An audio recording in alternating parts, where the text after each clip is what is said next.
Congratulations.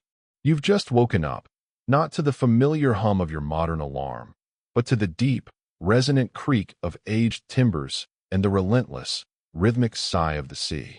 The calendar reads 1800, placing you squarely at the apex of the Napoleonic Wars, a global conflict that redraws maps and claims lives with ruthless efficiency. Your new reality? You are a captain, specifically, the master of a Royal Navy frigate, a swift, formidable vessel designed for reconnaissance and daring engagements, and a gentleman of immense, if perilous, standing. The good news, as your new reality would have it, is that you occupy one of the most prestigious and powerful positions a man of your era could aspire to. The bad news, a cold, unblinking truth, is that you may not survive your first day. The gentle, almost hypnotic rocking beneath you isn't the familiar sway of your memory foam mattress. It's the ceaseless, visceral heave and pitch of thousands of tons of wood and canvas as your ship, a living entity, rides the turbulent swells of the vast, unforgiving Atlantic. The air in your lungs, though stale and thick with the scent of tar, salt, and damp timber, feels heavy with an unfamiliar significance. Your cabin, nestled deep within the stern of the vessel, represents the pinnacle of onboard accommodation, a relative luxury, but one that falls woefully short of any modern comfort. It is, in truth, barely large enough to house a narrow, unyielding bed, a sturdy desk bolted irrevocably to the floor against the ship's perpetual motion, and a few stout wooden chests overflowing with the meager sum of your worldly possessions, perhaps a spare uniform, a leather-bound journal, a cherished portrait from home. Above you, a lantern, crafted of brass and glass, swings in a slow, mesmerizing arc from a hook in the ceiling. Its flickering flame dances with the ship's movement, throwing exaggerated, shifting shadows across the meticulously rolled nautical charts on your desk and the open pages of your daily log, where the fate of 300 souls will soon be recorded. You push yourself upright, your head instinctively ducking to avoid the low-slung, unyielding oak beams that crisscross above you, a constant, tangible reminder of the ship's confined architecture. Unlike the cramped, airless quarters below, where your crew sleeps in hammocks slung so closely together they almost touch, a sprawling human tapestry woven from muscle and fatigue, you at least possess the solitary luxury of privacy. But this privacy, this precious, isolating bubble, is not a comfort, it is a crucible. For privacy at sea is not an indulgence, but a heavy cloak of crushing, omnipresent responsibility, a life or death burden for every single soul entrusted to your command. A soft, deferential rap at your door, a sound almost swallowed by the groan of timbers, interrupts your racing thoughts. "Captain, sir," comes the crisp, youthful voice of your personal steward, muffled by the thick planking. It's 5 bells in the morning watch. The officer of the watch sends his respects and reports fair winds from the southwest. You offer a guttural mumble of acknowledgement, your mind still wrestling with the peculiar cadence of naval timekeeping, a system born of necessity and tradition where each day is meticulously sliced into watches, and time itself is measured by the rhythmic striking of bells. 5 bells in the morning watch, you slowly deduce, means the hour is 6:30 a.m. Early, by the soft standards of the modern world you left behind, but by no means so in this unforgiving floating microcosm. Many of your hardened crew have been awake and at their duties since the pre-dawn darkness of 4 a.m., their bodies long accustomed to the brutal rhythm of the sea. Your personal steward, a slim, quick young man, glides into the cabin, carrying a polished brass basin of fresh, steaming water. It is a simple luxury, yet an almost unimaginable one on a wooden vessel where the vast majority of men will endure weeks, sometimes months, without the comfort of a proper, full-body wash. The water in the basin is not merely fresh, it is perceptibly warm, a small, subtle miracle.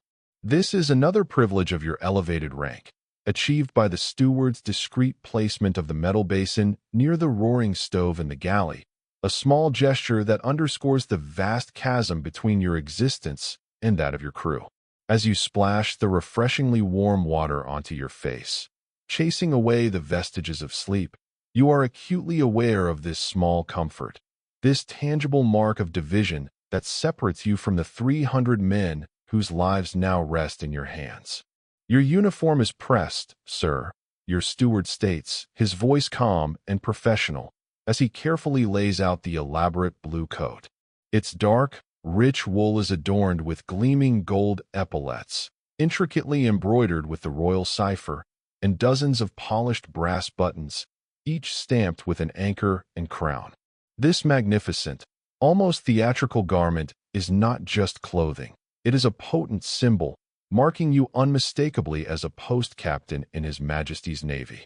It is a uniform that didn't even exist in its current form until a mere half-century ago, in 1748, yet now it is a profound source of both tremendous personal pride and a significant, often crippling, expense from your own pocket. Every stitch, every detail of the elaborate outfit, from the stark white breeches that gleam against the blue to the imposing, two-pointed bicorn hat, is meticulously designed to set you apart. It is intended to transform you, to elevate you, to make you instantly recognizable as the living embodiment of naval authority, a figurehead of power and discipline. You dress with a deliberate, almost ritualistic care, each button fastened with an understanding that your appearance is not merely about decorum, but about the very performance of command. Your crew, these rough, superstitious, and keenly observant men, must see in you something more than just another mortal man. You must become the living, breathing representation of unwavering discipline, unshakable confidence, and absolute, iron-fisted control. Any flicker of weakness, any hint of uncertainty in your bearing or your gaze, could prove catastrophic, threatening to unravel the delicate, meticulously constructed structure of authority that keeps nearly 300 men, a volatile mix of backgrounds and temperaments, working together in perilous harmony within this unforgiving wooden world. Breakfast is ready in your day cabin, sir, your steward informs you, his tone conveying a hint of anticipation. The cooks managed fresh eggs this morning. Another luxury, you muse, a small, fleeting indulgence that serves as yet another stark reminder of your isolated position. While your men below decks will break their fast on burgoo, a bland, watery porridge of oatmeal boiled with little more than salt, or ship's biscuits so hard they must be softened in coffee brewed from burnt bread, you will dine on eggs, a precious commodity sourced from the ship's small, perpetually nervous supply of chickens, kept clucking in coos on the main deck. Your table, a more elegant affair than the mess tables below, is set with delicate china plates and polished silver utensils, all carried aboard at your own considerable expense.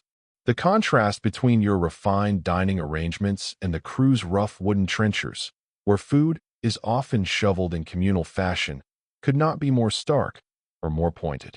As you eat, savoring the richness of the eggs, your first lieutenant, Mr. Harrison, a man of solid bearing and keen intelligence, joins you to discuss the day's pressing business. Unlike the common sailors, who might receive their meager pay months, or even years, in arrears, you and your officers are ostensibly gentlemen, with means, or at the very least, you cultivate the convincing appearance of such means. The reality for many junior officers, however, is often a precarious struggle. Numerous lieutenants serve on half pay, when not actively employed, desperately striving to maintain the demanding lifestyle their coveted position requires. We should reach the blockade station by midday if this wind holds, sir, your first lieutenant informs you, his voice steady, his gaze scanning a chart spread before him. The purser reports we're well provisioned for 3 months at sea, though the water in the forward casks is already starting to turn. Water. The word echoes in your mind, a harbinger of constant anxiety. It is, perhaps, your single most precious resource and an unceasing concern. Stored in wooden barrels that quickly become breeding grounds for stagnation, it rapidly grows foul. Within a matter of weeks, your crew, and indeed you yourself, will be forced to drink water green with algae, teeming with tiny, squirming creatures visible to the naked eye. It is precisely for this grim reality that the daily rum ration, a tot of raw spirit, becomes so critically important. Mixed with the vile water as grog, it performs the essential, if meager, service of making the foul liquid somewhat palatable. "Very good, Mr. Harrison," you reply, your voice adopting the formal, measured tone expected of a captain addressing his officers. The formality is not born of coldness, but of the necessity to maintain the rigid hierarchical structure that governs everything aboard this vessel. "I'll be on deck shortly." Stepping out of the relative gloom of your cabin into the brilliant, sharp clarity of the morning, you immediately feel the palpable weight of every eye on the quarterdeck turning toward you.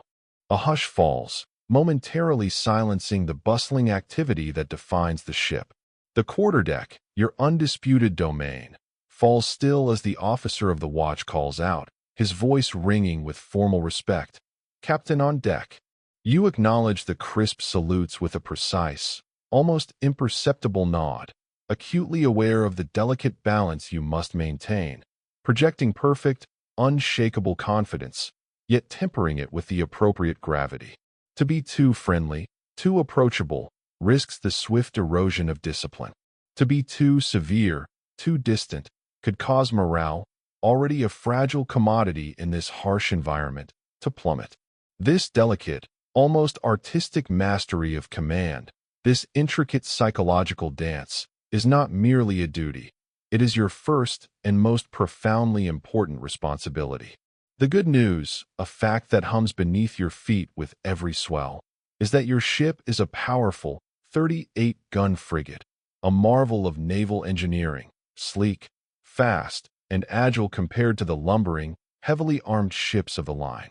The bad news, a constant, gnawing worry, is that you are responsible for every single inch of her, from the flawless condition of her towering sails to the precise cleanliness of her deepest bilges. And unlike modern military commanders, who oversee vast, government-funded war machines, you, the captain, personally funded much of her essential fitting out from your own pockets. A profound financial gamble tied directly to the fortunes of war. All hands to stations for setting sail," bellows the boatswain, his voice a gravelly roar that echoes across the deck as you issue the order to make way. The organized chaos that erupts in the wake of your command is a breathtaking testament to the rigid hierarchy and relentless training of your crew. Men, stripped to the waist, their muscles rippling, scramble up the ratlins, the rope ladders that ascend to the dizzying heights of the yards high above the deck, with a practiced ease that belies the inherent danger. Others haul on ropes thicker than a man's wrist, their grunts a rhythmic counterpoint to the creak of blocks and tackle, their bodies straining as vast expanses of canvas unfurl against the brilliant blue sky. You watch everything with an intensely critical eye. A captain who doesn't understand every intricate aspect of his vessel's operation is not merely ineffective, he is a crippling liability. You need to know, instantly, when the topmen are being sloppy in furling the royal sails, leaving them vulnerable to gusts. You must detect when the gun crews are taking precious seconds too long to run out their cannon, a delay that could cost lives in battle. You must sense when the helmsman is allowing the ship to fall off course by even a few degrees, wasting valuable time and momentum. And all the while, these immediate observations are layered with a constant, internal calculus. How much water is the ship consuming daily? How long will the salted beef last before it's too rancid even for the hardened stomachs of your crew? What is the current rate of illness among your men? And how will that affect your ability to fight if you encounter an enemy vessel? The ship heels over slightly, a majestic, visceral lean, as the wind, a powerful, unseen hand, fills her sails, and she picks up speed, slicing through the waves. The sensation never fails to stir something primal deep within your soul. The pure, unadulterated exhilaration of harnessing nature's raw power through human ingenuity and perfectly coordinated effort. But you cannot afford to be distracted not even for a moment, by the romanticism of sailing. There, on the distant horizon, a telltale smudge, is a Spanish merchant vessel, and your duty, brutally clear and uncompromising, immediately asserts itself. As a captain in His Majesty's Navy during this protracted, bloody war with both France and Spain, you are unequivocally expected to capture enemy vessels. It is not merely a patriotic service, though it is certainly that. It is, more practically, how you are expected to make your fortune, to secure your financial future, and to ascend the treacherous ladder of naval advancement. Beat to quarters. You order, your voice cutting through the wind, and the drummer boy's rhythmic, urgent tattooing sends men racing to their designated battle stations with a chilling efficiency. Gun crews, grim-faced and focused, assemble by their massive weapons, meticulously checking their charges and tools. Powder monkeys, often boys as young as 10, their faces smudged with excitement and fear, prepare to run cartridges from the magazine deep below decks. Marine sharpshooters, clad in their distinctive red coats, scramble with surprising agility to positions in the fighting tops, platforms high on the masts, from which they will deliver a hail of deadly fire onto the enemy deck. The good news is that the prize money, a substantial share from captured vessels and their valuable cargo, can indeed make you wealthy beyond your wildest dreams. The bad news, the inescapable, chilling truth, is that to claim it, you must risk everything: your ship, your men, and your very life. As your ship, a lean predator, closes rapidly on the merchantman, you face your first true, unforgiving test of command. The Spanish vessel, far from striking her colors in a gesture of surrender, is instead defiantly opening her gun ports along her side, revealing a row of dark, menacing muzzles. A cold dread settles in your stomach. She is not a merchant at all, but a cunningly disguised frigate, and, by your swift, professional estimation, one with more guns than your own vessel. You have been lured into a deadly trap. Hard to starboard. You shout, your voice sharp with urgent realization, cutting through the rising murmur of the crew. Ready the larboard battery.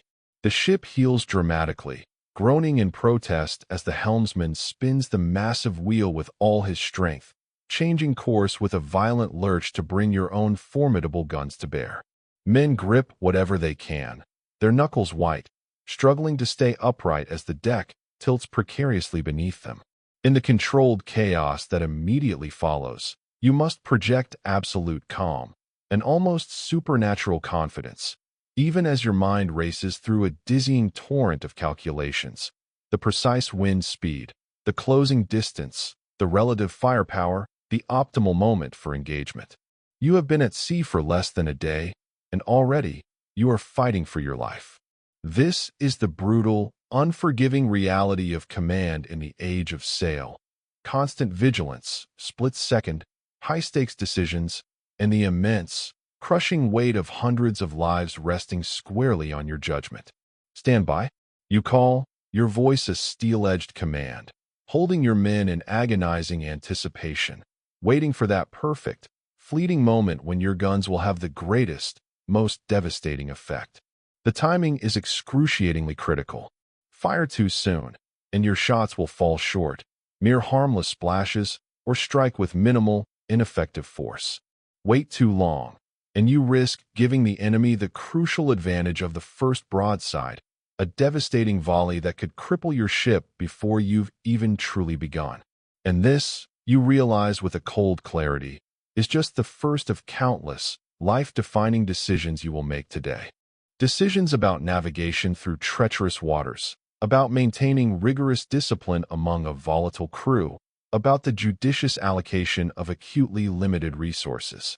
You will arbitrate disputes among your officers, inspect every inch of the ship for cleanliness and order, meticulously review the purser's complex accounts, and plan your precise course through enemy-patrolled waters. A captain in the Royal Navy isn't just a sailor, however skilled. He is a commander, an administrator, a judge, a navigator, a tactician, and a diplomat, all rolled into one impossibly demanding, all-encompassing role. The good news is that success in this multifaceted role brings with it glory, immense wealth, and significant advancement. The bad news is that failure, in this unforgiving world, brings disgrace, court-martial, or, more likely, a swift and brutal death. As your gun crews stand poised, their faces tense, streaked with sweat and grime, their eyes fixed on you in anticipation of your command, you feel the full, crushing weight of authority settle onto your shoulders. This moment, with lives hanging in the balance, is the crucible that truly separates those who can command from those who cannot. You take a deep, steadying breath, drawing on a well of inner fortitude you barely knew you possessed, steady your voice, and prepare to give the order that will, without doubt, unleash hell. But the truth, the deeper, more profound truth, is that you would not have made it this far. Long before you ever reached the relative sanctuary of the captain's cabin, the brutal, relentless process of becoming a naval officer would have utterly broken most modern people. Starting as a midshipman, often as young as 12 years old, you would have endured years of harsh, unforgiving discipline, unimaginable dangerous conditions, and rigorously demanding training that would strip away all but the most resilient. You would have learned to navigate by the shifting patterns of the stars, to identify dozens of types of knots and sails even in the darkest storm, and to understand the complex, unforgiving mathematics of gunnery and ballistics, where a miscalculation of a degree could mean the difference between victory and defeat. You would have developed the almost superhuman ability to sleep in short, snatched bursts, to eat whatever meager provisions were available, no matter how unappetizing or spoiled, and to maintain your unassailable authority even when utterly exhausted, desperately ill, or racked with pain. Consider the extraordinary case of Thomas Cochrane, a Scottish naval captain whose audacious exploits during the Napoleonic Wars became the stuff of legend and whispered tales across the fleet.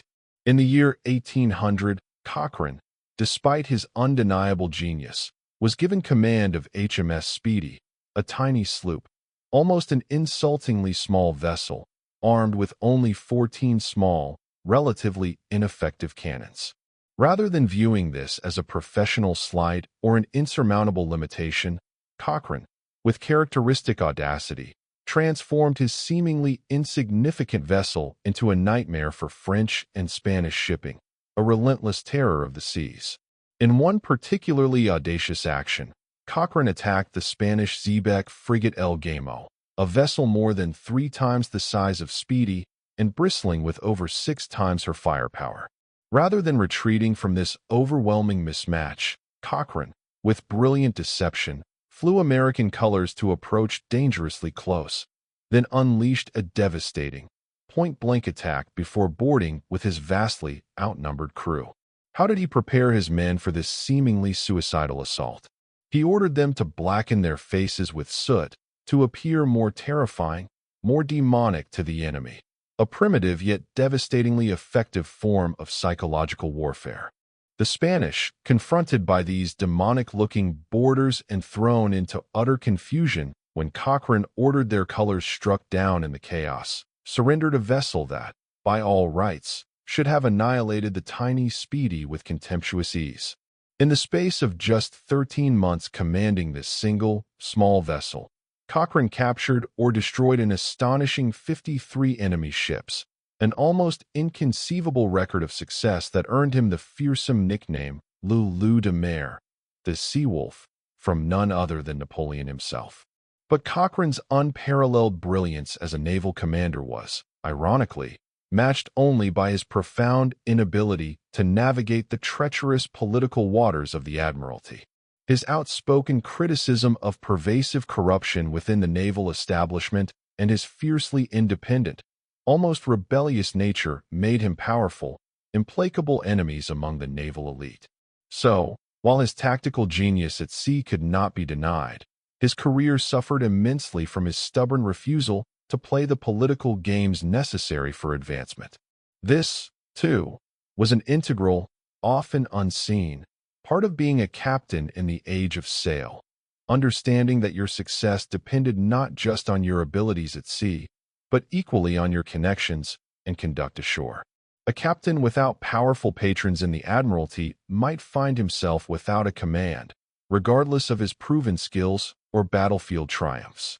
The daily reality of command was, in stark truth, far removed from the romantic, windswept image we often associate with sailing ships. It meant constant, relentless vigilance against a myriad of discipline problems, ranging from minor infractions like untidy uniforms to serious, potentially destabilizing crimes like theft or desertion. As captain, you were expected to maintain order through a system of punishments that would, without question, shock modern sensibilities. The most common disciplinary action was flogging, a public spectacle involving a sailor being whipped with a cat-o'-nine tails before the assembled crew. It sounded a chilling crack across the deck. As captain, you determined both the offenses that warranted such brutal punishment and the precise number of lashes to be administered. To be too lenient might cause discipline to utterly collapse. To be too harsh risked breeding deep resentment, or even outright mutiny, a captain's ultimate nightmare. You were also, crucially, responsible for the health of your crew in an era before the advent of modern medicine. Scurvy, a debilitating disease caused by vitamin C deficiency, was a constant, terrifying threat during long voyages, capable of decimating a crew faster than any battle. Smart, visionary captains like Lord Nelson himself insisted on providing citrus fruits and fresh vegetables whenever remotely possible, understanding with profound clarity that the health of their men was directly, irrevocably connected to the fighting effectiveness of their ships. The living conditions aboard even the finest naval vessels were, by any modern standard, impossibly cramped and profoundly uncomfortable. Your crew slept in hammocks slung so closely together that they often touched when occupied, a suffocating proximity that erased any concept of personal space. Privacy was non-existent for ordinary sailors, who performed all their bodily functions in full view of their shipmates. Food was monotonous, often repulsive. Salt beef so hard it had to be soaked overnight before any attempt at cooking. Ship's biscuit infested with weevils, a grim but unavoidable source of protein. Peas, oatmeal, and cheese. All of this was washed down with weak beer or, more commonly, rum-laced water. As captain, you ate better, a privilege that underscored your separation. Fresh meat, from livestock kept aboard. Fine wines and spirits from your personal stores. Perhaps even fresh bread baked in your own small oven. But these comforts came at a significant price, both literal, as you paid for them yourself, adding to your financial burden, and figurative, as they further separated you, physically and psychologically, from the men you commanded. A captain lived in a curious, profound isolation, maintaining a necessary distance from both crew and officers to preserve the mystique of command. You dined alone, or with carefully invited guests, a practice that emphasized your unique, almost godlike position aboard ship. The psychological burden of command was, perhaps, the heaviest weight a captain carried. Every single decision, from the precise course to steer through a storm to the harsh discipline to impose for a minor infraction, could have life or death consequences. A mistake in navigation could run the ship aground, wrecking her and drowning every man aboard. An error in judgment during battle could lead to crushing defeat and wholesale slaughter. And unlike modern military commanders, you had no radio, no satellite communications, no immediate way to consult with higher authorities. Once your ship left port, you were utterly on your own, making decisions based on outdated orders and your own solitary, often desperate assessment of situations as they developed in real time. This terrifying autonomy was both the greatest freedom and the greatest, most crushing responsibility of naval command. Far from home waters, you represented not just the Royal Navy, but Britain itself. Your actions, or inactions, could inadvertently start or prevent wars, strengthen or irrevocably damage crucial alliances, bring immense fortune or catastrophic ruin to your nation's vital commerce. No wonder, then, that naval captains were selected and trained with such brutal care, and that so many men aspired to this immensely demanding role despite its profound hardships. For command of a king's ship was one of the very few paths to glory, wealth, and advancement available to men without great inherited wealth or noble birth. The sun climbs higher in the sky, a searing orb above the endless blue, as your ship and the Spanish frigate close to battle range, the distance shrinking with terrifying speed. The wind still fills your sails, snapping at the rigging, and the deck thrums with a frantic, focused activity. 300 men, their faces grim and expectant, wait for your command. To fight, to flee, or to attempt some clever ruse that might, against all odds, turn the tables on your more powerful opponent. This is the moment of truth, the crucible in which naval captains were forged. Some broke, their courage failing under the immense pressure. Others, in these moments of ultimate crisis, discovered reservoirs of courage and cleverness they never knew they possessed. The great captains of the Age of Sail, men like Nelson, Cochrane, and Pellew, seemed to thrive in these searing moments of crisis, their minds working with almost preternatural clarity, even as cannon fire shattered the air around them and splinters flew like deadly rain. Would you rise to the occasion, or would you falter? Would you earn the respect of your battle-hardened crew and the coveted recognition of the Admiralty? Or would you, like so many others, be broken by the immense, brutal demands of wooden ships and iron men? The honest answer, for most of us raised in modern comfort, accustomed to immediate communication and utterly unused to the brutal, relentless realities of the Age of Sail, is that we wouldn't last a single day as a naval captain in the 1800s.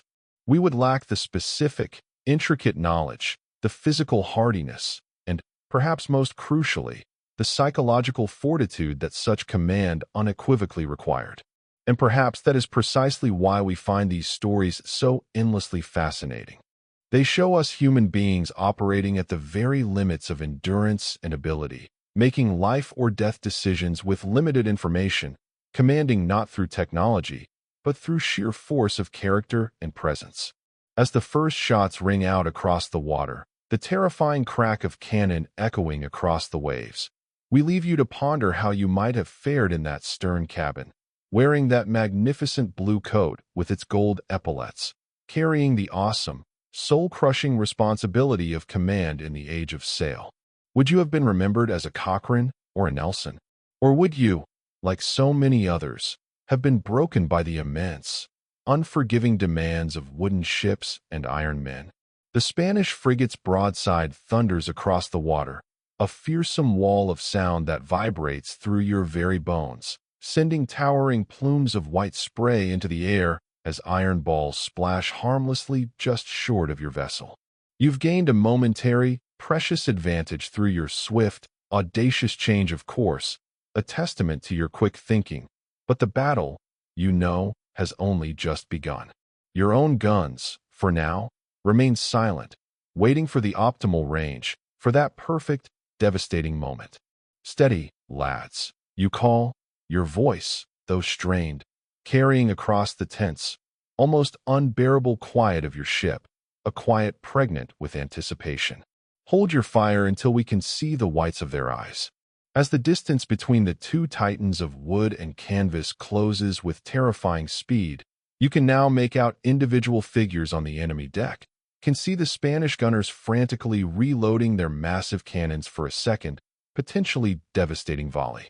This is the stark, brutal reality of naval combat in the Age of Sail, a deadly, intricate game of maneuver where victory often goes not to the ship with more guns, but to the captain with superior tactics, unyielding nerve, and the keenest eye for opportunity.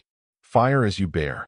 You finally command, and your ship shudders violently, a living beast unleashing its fury as cannons roar in sequence, each gun firing precisely as it comes to bear on the target, rather than in a single, less accurate broadside. The tactic, unusual and aggressive, clearly catches the Spanish captain off guard. Instead of a simultaneous blast that might, by ill luck, miss entirely, your sequential fire walks shots across his vessel, maximizing the chance of inflicting critical damage. The good news is that your first volley has struck true, tearing through the enemy's intricate rigging, sending a deadly shower of splinters flying across their deck and eliciting sharp cries of pain. The bad news, a chilling realization that tightens your gut, is that they've managed to bring their bow around and are now preparing to rake your ship stern to bow. Potentially the most devastating attack in naval warfare, a maneuver that can sweep the entire length of your deck with cannon fire. This dangerous, desperate dance of wooden vessels, each seeking advantage through position and precise timing, defined naval battles of the era. Victory depended not just on sheer firepower, but on a captain's ability to outthink, outmaneuver, and outlast his opponent.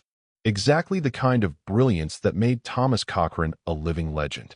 When Cochrane commanded the tiny HMS Speedy against the much larger El Gamo, he employed every trick of seamanship and psychology at his disposal. After getting close enough to nullify the Spanish ship's overwhelming advantage in gun range, he executed a daring maneuver, positioning his diminutive vessel so close alongside the larger ship that the Spanish guns, designed for long-range engagement, couldn't depress enough to hit the Speedy's hull. Meanwhile, Cochrane's own guns were elevated, sweeping the Spanish deck with deadly, accurate fire. But it wasn't just his tactical brilliance that set Cochrane apart. It was his profound understanding of the human element in warfare. When his men boarded El Gamo, they faced a Spanish crew that outnumbered them nearly 6-1. Cochrane's audacious solution? He ordered one of his men to cut down the Spanish colors during the boarding chaos, creating the instant, powerful impression among the enemy crew that their officers had already surrendered. The psychological ploy worked brilliantly, throwing the Spanish into utter confusion and allowing Cochrane's vastly outnumbered force to secure the vessel against all odds. Such creative, often unconventional thinking was absolutely essential for naval commanders, especially those given smaller, seemingly outmatched vessels like Cochrane's. The Royal Navy, stretched thin by global commitments, couldn't always match enemy ships gun for gun. Victory often went to captains who could improvise, who understood that warfare was as much about morale and perception as about raw firepower. Your own tactical situation grows more desperate with each passing moment as the Spanish frigate manages to cross your stern. Her formidable guns are now perfectly positioned to fire the dreaded raking broadside. You brace yourself, clenching your jaw, knowing that a single well-placed shot could travel the entire length of your vessel, potentially killing dozens of men, dismounting every gun, and crippling your ship beyond recovery. The thunder of gunfire rolls across the water, now deafeningly close, and your world becomes a swirling, suffocating maelstrom of smoke, flying splinters, and unimaginable chaos. Men scream, their voices raw with agony, as iron tears through wood and flesh with sickening ease.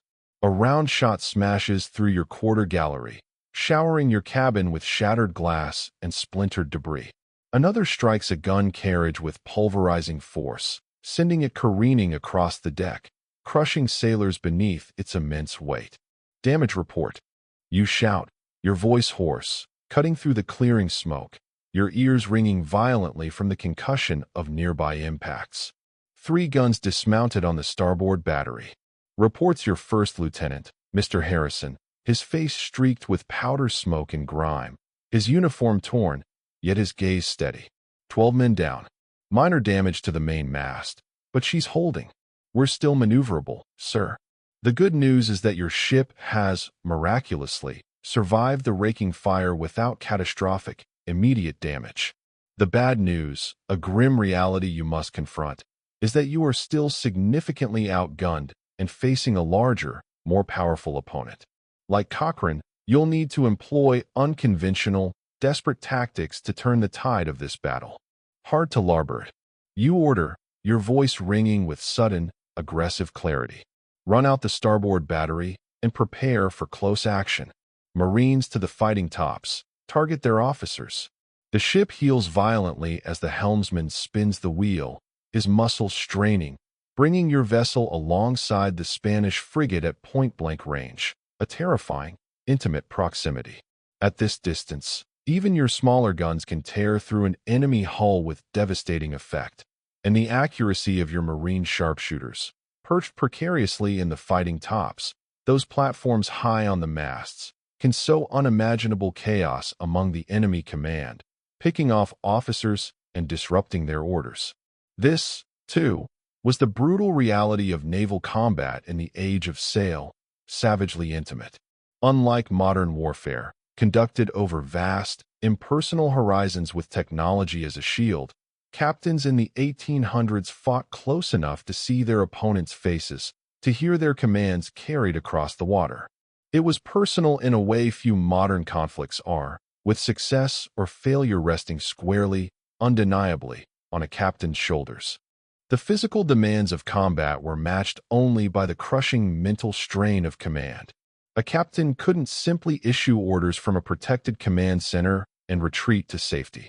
You stood exposed on the quarterdeck, a prominent, visible target for enemy sharpshooters, maintaining absolute calm and projecting unshakable confidence even as death, in the form of shrieking cannonballs and whistling musket fire, flew relentlessly around you.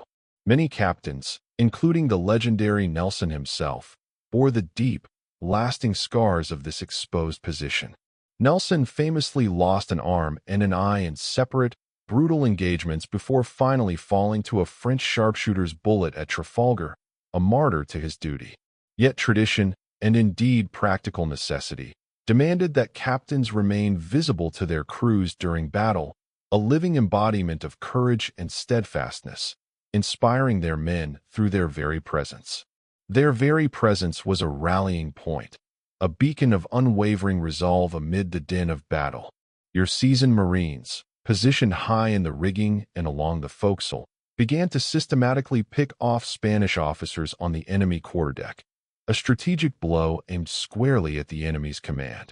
The sharp, incessant crack of their musket fire provided a deadly counterpoint to the deeper, gut-thumping boom of the ship's cannons. Below decks and on the gun lines, your gun crews worked with a practiced, almost mechanical efficiency, each man a crucial cog in the complex, brutal choreography of loading and firing. It was a ballet of brute force and precision, requiring upwards of 8 men to operate a single 18-pounder effectively.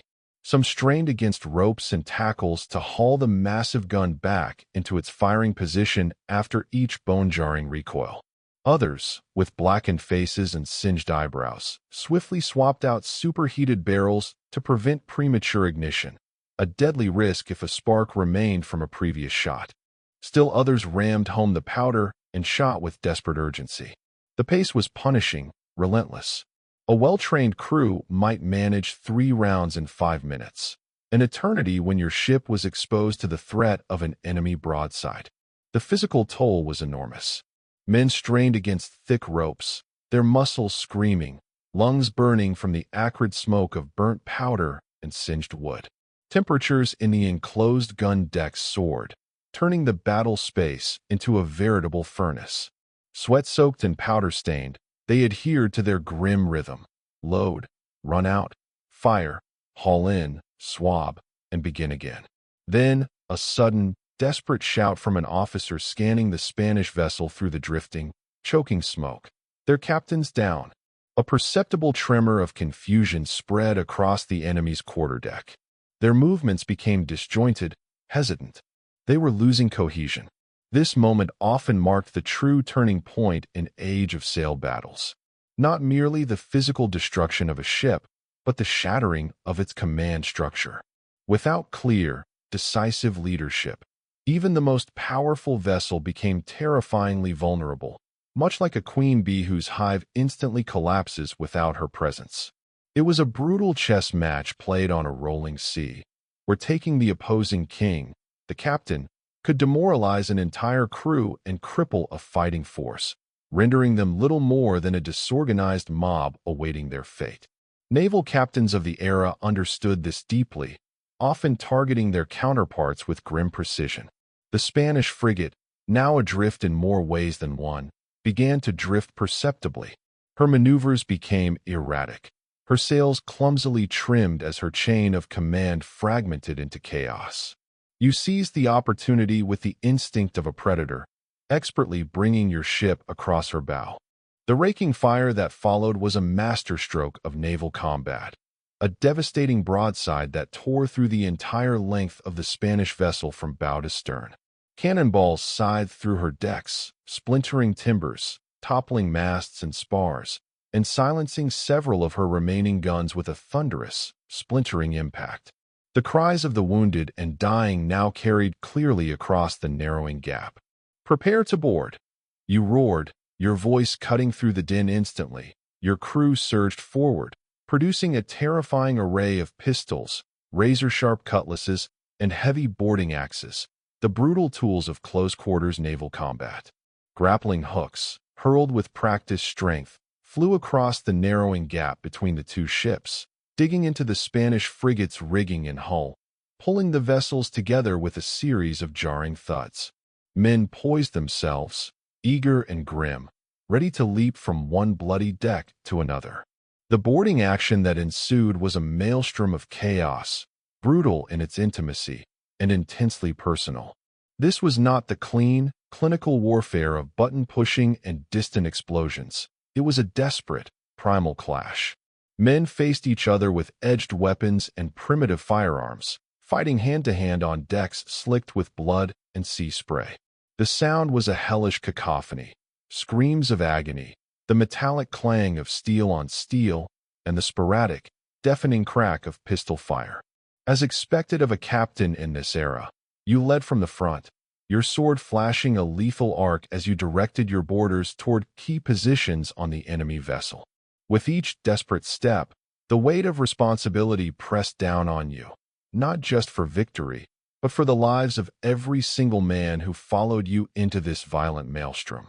Within minutes, the Spanish crew began to falter, their resistance crumbling completely without coordinated leadership. Their first lieutenant, now thrust into command after his captain's fall, finally, despairingly, struck the colors, the naval signal of surrender. The ship was yours, a prize of war to be sailed back to a British port and converted into a tidy sum of pounds sterling for you and your crew. This tangible reward was a fundamental reality of a naval captain's life. The prize system, formalized under the Articles of War, transformed the brutal act of warfare into a potential source of immense wealth. Captured enemy vessels became the legal property of their captors, with the proceeds from their sale divided meticulously according to rank. A captain might receive a substantial portion, often as much as a quarter or even half of a prize's total value, potentially earning more from a single successful action than in years of standard naval pay. The good news, undoubtedly, was that prize money could make a successful captain wealthy beyond his regular, modest means, offering a path to land, status, or a comfortable retirement. The bad news, however, was that this lucrative system encouraged risk-taking that sometimes bordered on outright recklessness, as captains sought captures that would not only advance their nation's cause, but also handsomely fill their personal purses.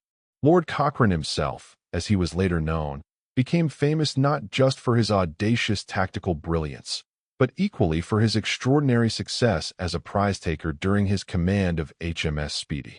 The captures made by his tiny vessel were valued at over $75,000, an astonishing sum equivalent to millions in today's currency.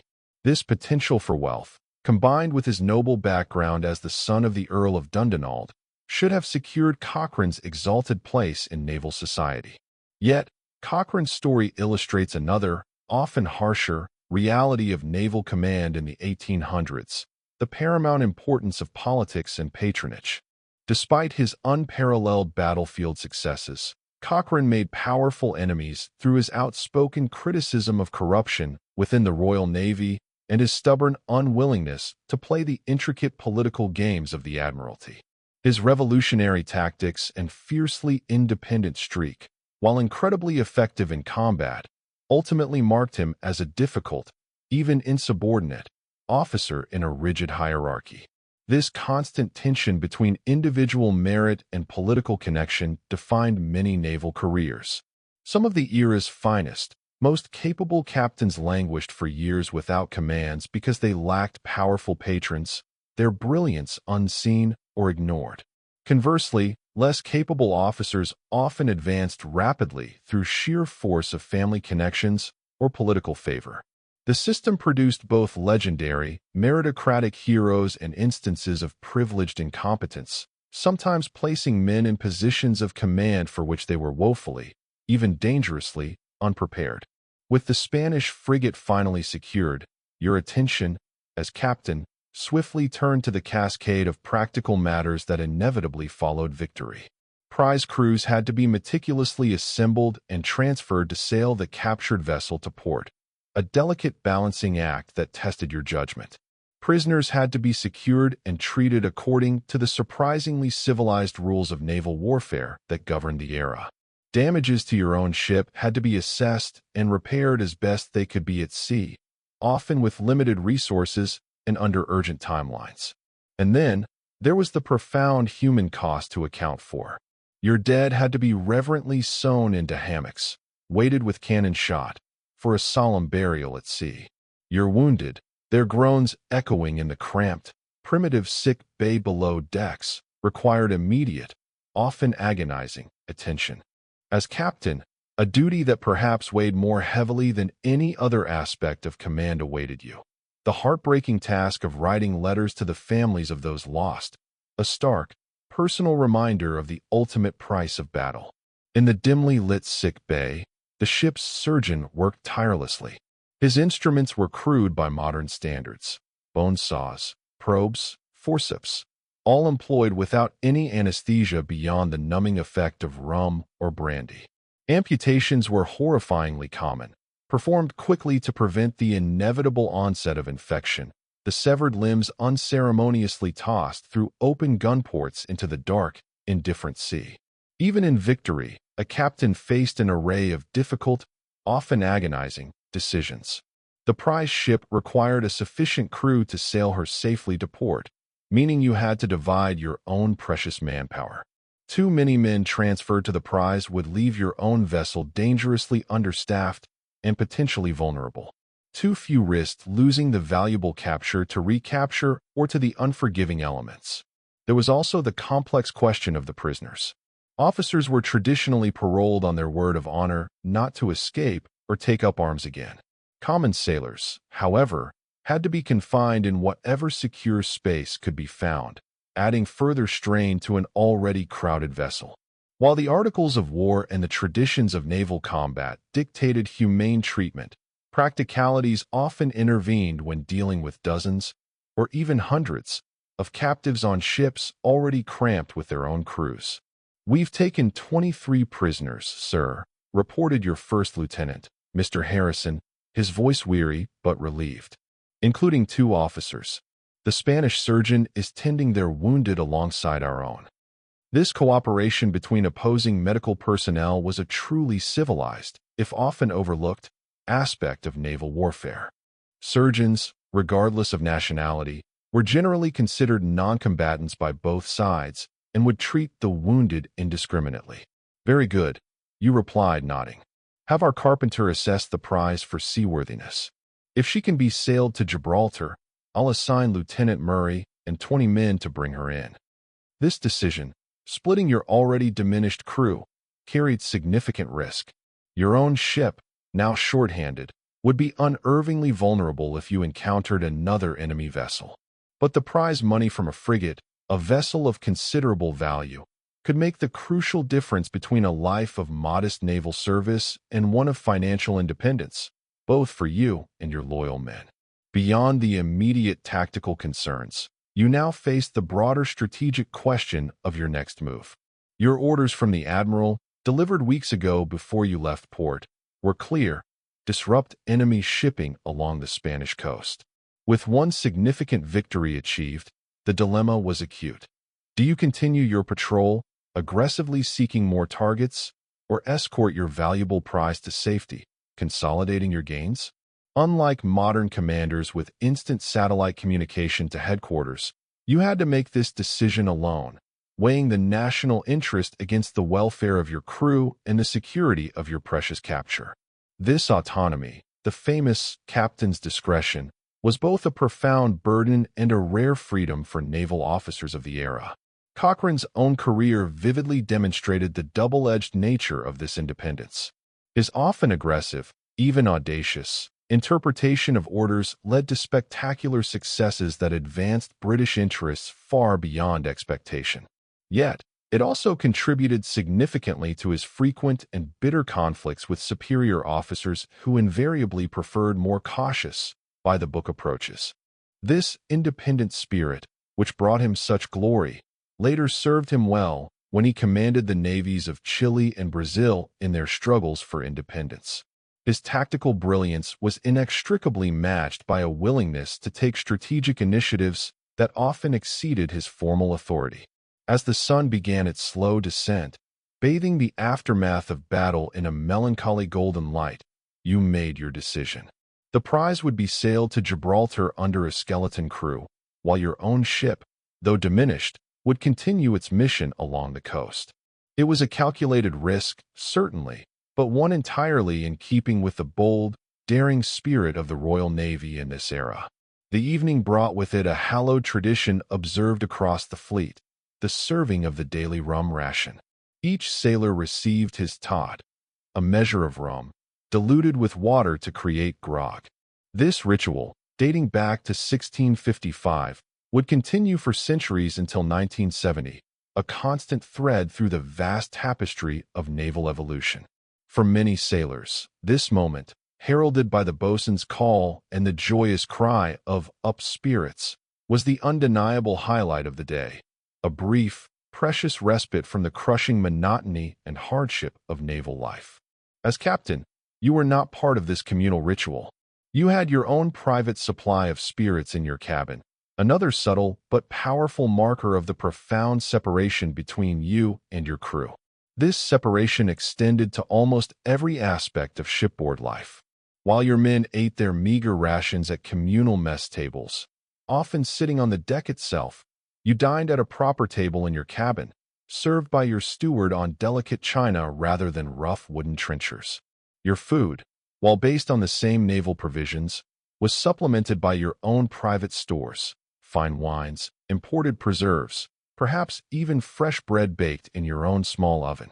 Even your relationship with time differed starkly from your crew's. Ordinary sailors structured their days around a grueling system of watches, 4-hour periods of intense duty, followed by 4 hours off. A system that ruthlessly prevented any consistent or restorative sleep schedule.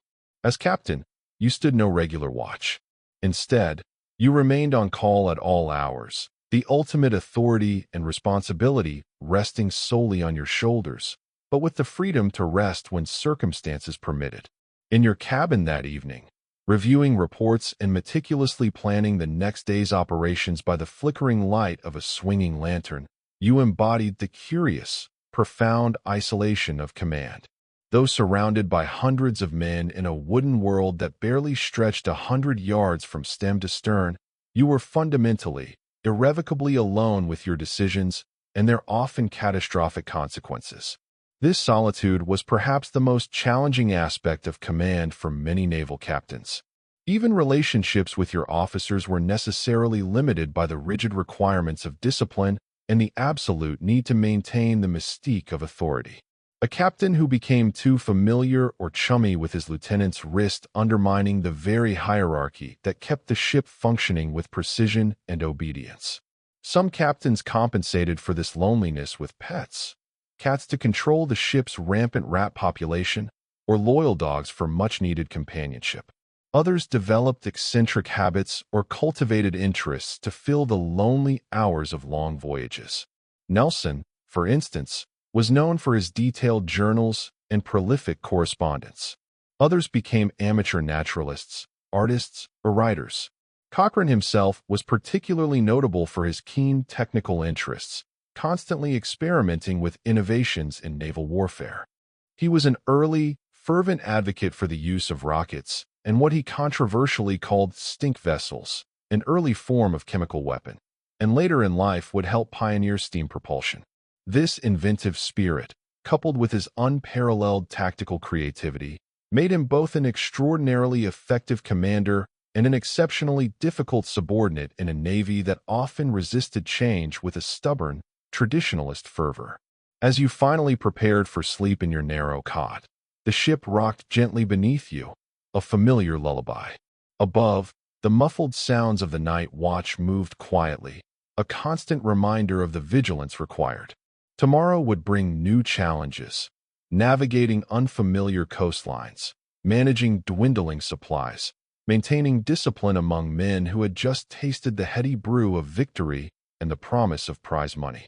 The good news was that you had proven yourself capable of command under fire, winning a significant victory against a seemingly superior force. The bad news was that the relentless demands of leadership never ceased. Every day brought new decisions, new risks, and the constant, crushing weight of responsibility for the lives of your men and the success of your mission.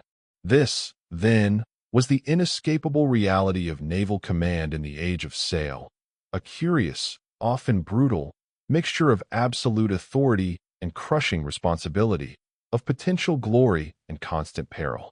It required a unique and rare combination of technical skill, raw physical courage, and profound psychological resilience that few possessed in full measure.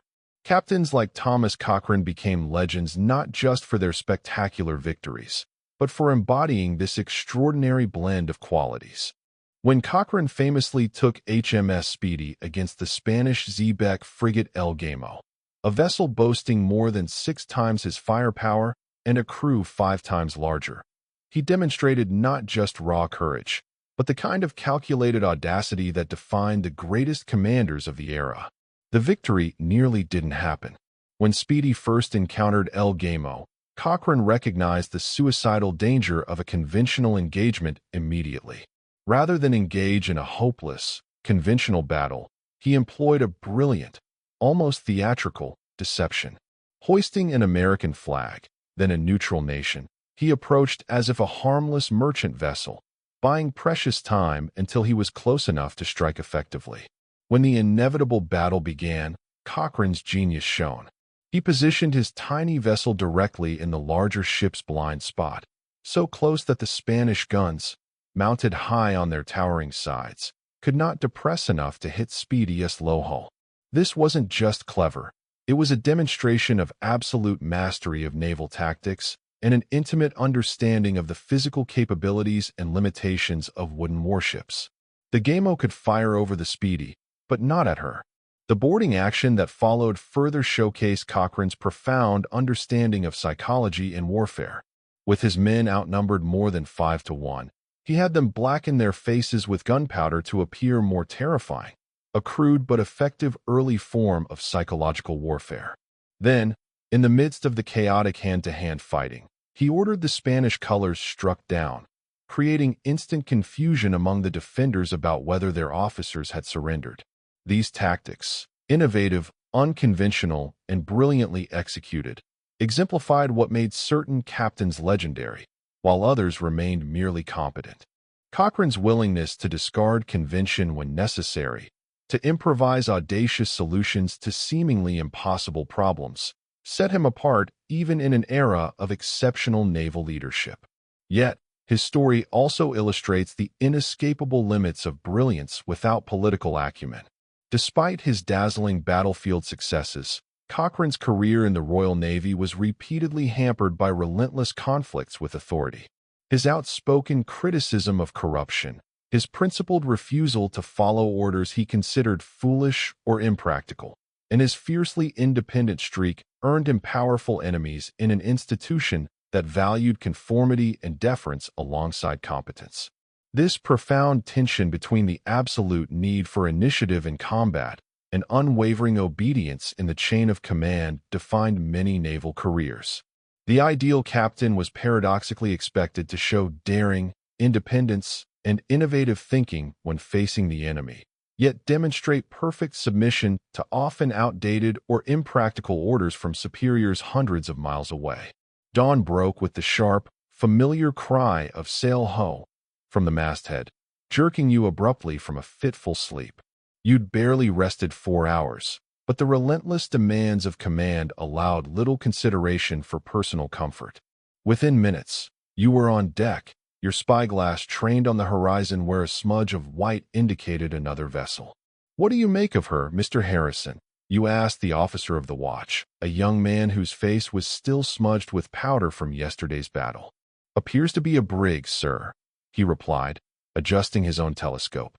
"Spanish, by the cut of her jib, running close to the wind." Another potential prize, yes, but also another decision, another weighty calculation to be made. Your ship was already undermanned after detaching a prize crew to sail yesterday's capture to Gibraltar. Engaging this new vessel would mean stretching your resources even thinner, potentially compromising your ability to handle your own frigate effectively in the event of further encounters.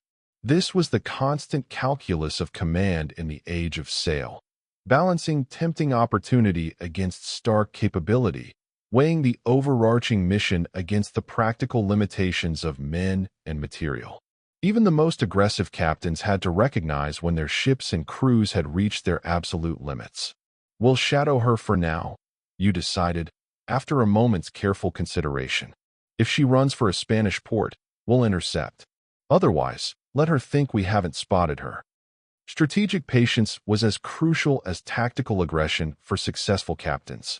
Cochrane himself was renowned for careful, almost invisible, observation before striking with overwhelming surprise, using deception and misdirection to create opportunities where none seemed to exist.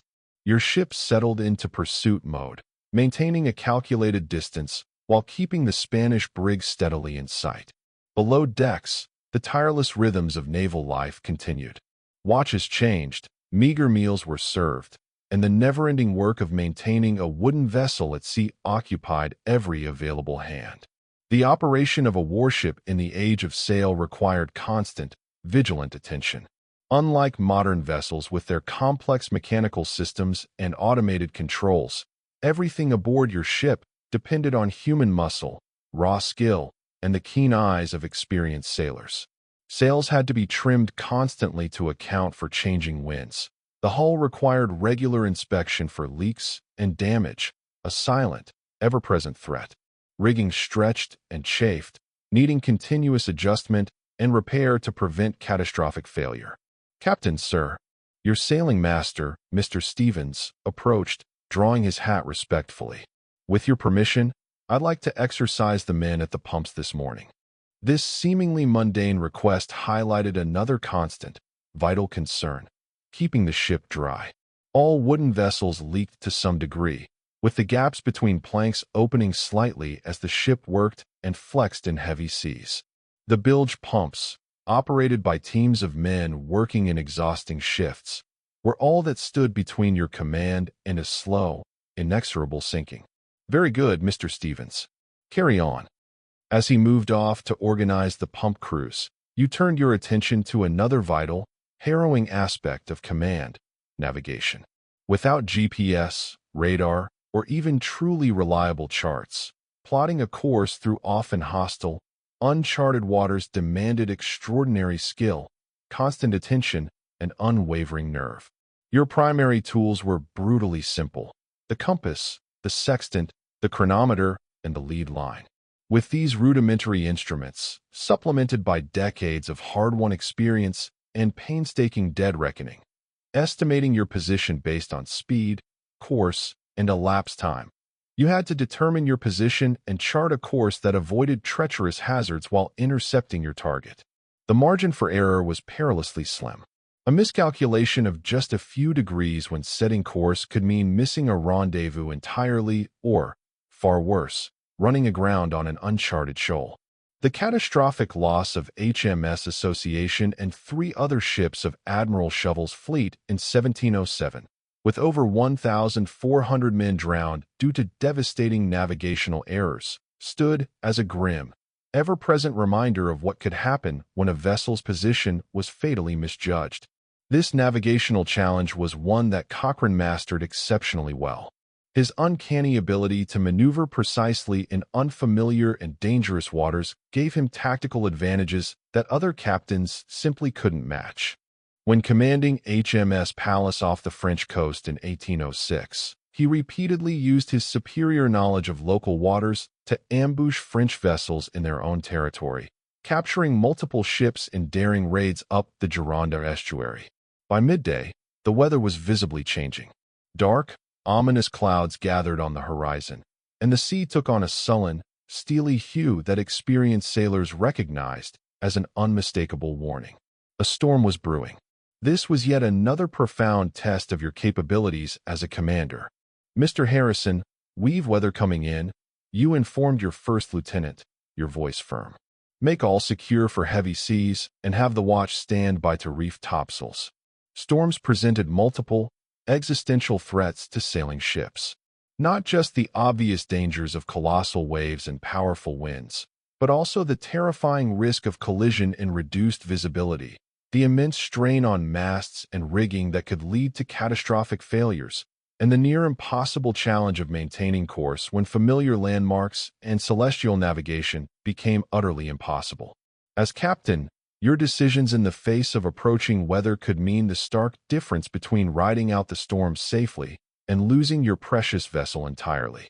Carry too much sail, and you risked having masts snapped like twigs by sudden, violent gusts. Reduce canvas too drastically, and you might lose critical maneuverability precisely when you needed it most to avoid disaster. The good news was that your rigorous training and hard-won experience had prepared you for these challenges. The bad news was that nature remained utterly unpredictable and unforgiving of errors. "The Spanish brig is altering course, sir," reported your officer of the watch, his voice sharp with urgency. "Appears to be running for shelter in that bay ahead." This presented both a tantalizing opportunity and a grave risk. Following the brig into an unfamiliar bay might allow you to capture her as she sought refuge from the storm's fury. However, entering unknown waters with a gale rapidly approaching could easily result in your own ship being driven onto treacherous rocks or hidden shoals. "Mr. Stevens, what's your assessment of that bay?" you asked your sailing master, the officer solely responsible for navigation. "Uncharted in detail, sir," he replied cautiously, his brow furrowed. "The general charts show it as relatively open, but there could be hidden dangers. With the wind shifting, we might find ourselves trapped if we venture too far in." Another decision with incomplete information, the daily, harrowing reality of command in the age of sail. Modern captains had radar to detect obstacles, depth sounders to warn of shoaling water, and powerful engines to power their vessels away from danger. You had only your seasoned judgment, the fickle wind, and the knowledge passed down through generations of seamen. "We'll follow her in, but maintain distance from shore," you decided, making the call. "Have leadsmen in the chains taking soundings continuously." The leadsmen, sailors responsible for measuring depth by casting weighted lines marked with depth indicators, became your crucial eyes beneath the waves, their practiced voices rising above the increasing wind as your ship cautiously entered the bay. "By the Mark 5. They called out, indicating 5 fathoms, or 30 feet, of water beneath your keel. The Spanish brig ahead was clearly struggling with the rapidly deteriorating conditions, her crew scrambling desperately to reduce sail as the wind strengthened its assault. Your own ship, better handled and manned by a more experienced, disciplined crew, maintained control more effectively, steadily closing the distance between you. This mastery of operating effectively in adverse conditions was another element that separated truly great captains from merely adequate ones.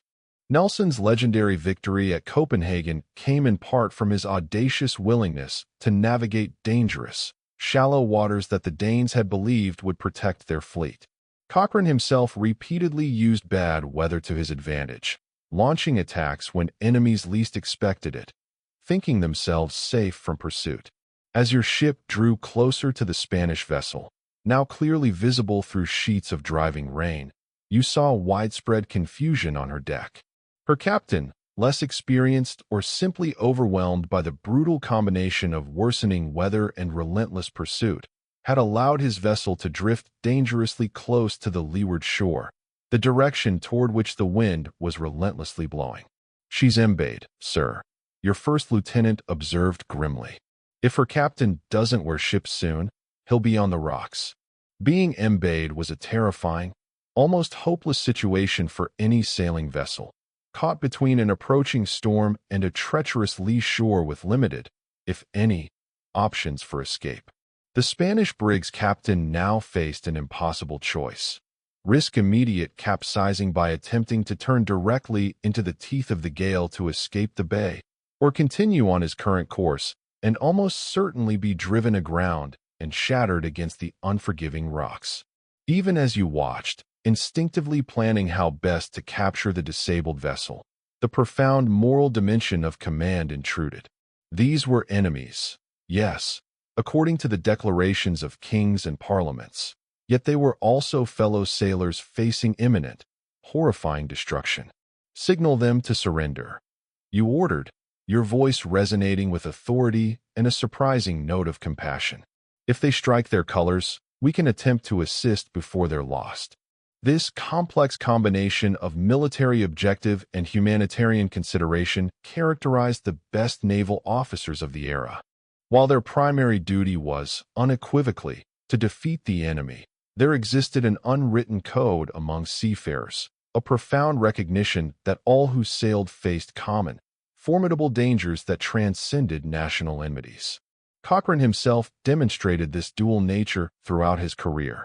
Ferocious and utterly ruthless in combat, he nevertheless showed remarkable concern for both his own men and his defeated enemies. After capturing the Spanish Xebec El Gamo in his famous action aboard HMS Speedy, he paroled many of the captured Spanish sailors rather than confining them in the cramped, disease-ridden hold of his tiny vessel. It was an act born of both astute practicality, as he simply didn't have the space or resources to guard and feed so many prisoners, and profound humanity.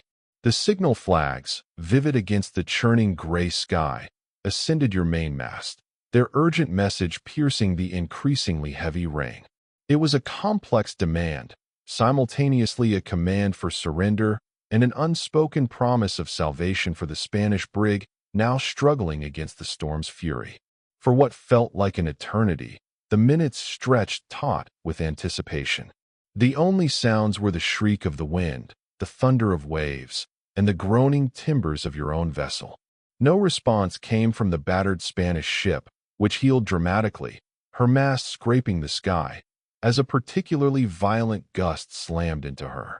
Then, with a sudden, decisive grace that belied the chaos, her ensign fluttered down from the gaff. "They've struck her," confirms your signal's midshipman, his voice tight with a mixture of relief and renewed urgency. "Bring us alongside to windward," you order, your voice cutting through the gale with practiced authority. The brig was visibly weakening, listing heavily and riding lower in the water. She was an anchorless ghost, already drifting perilously close to the jagged, rocky shore.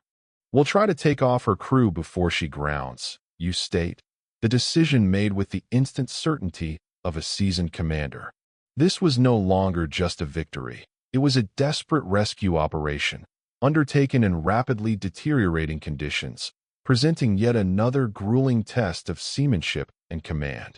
Bringing your frigate, a formidable warship in its own right, close enough to the wallowing brig to transfer nearly 60 men without a catastrophic collision or running aground yourself demanded ship handling of unparalleled precision and nerves of steel. The sea, a malevolent force, threatened to smash the two vessels together or tear them apart. The operation that followed was a testament to the supreme skill and unwavering discipline of your crew. Small boats, the usual means of transfer, would have been impossibly dangerous in such monstrous seas, mere playthings for the towering waves that threatened to swamp or capsize them instantly. So, the only option was to bring the ships almost touching, a perilous dance between two massive, bucking bodies of wood. They had to be near enough for men to jump across the frothing gap, yet not so close that the vessels would damage each other in the rising, slamming seas. "Stand by to receive survivors," you bellow, your voice amplified by a cupped hand, as your ship, with agonizing slowness, edged carefully alongside the wallowing, helpless brig. Every man on your deck held his breath.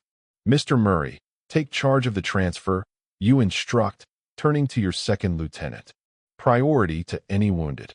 The order was given, and the perilous ballet began.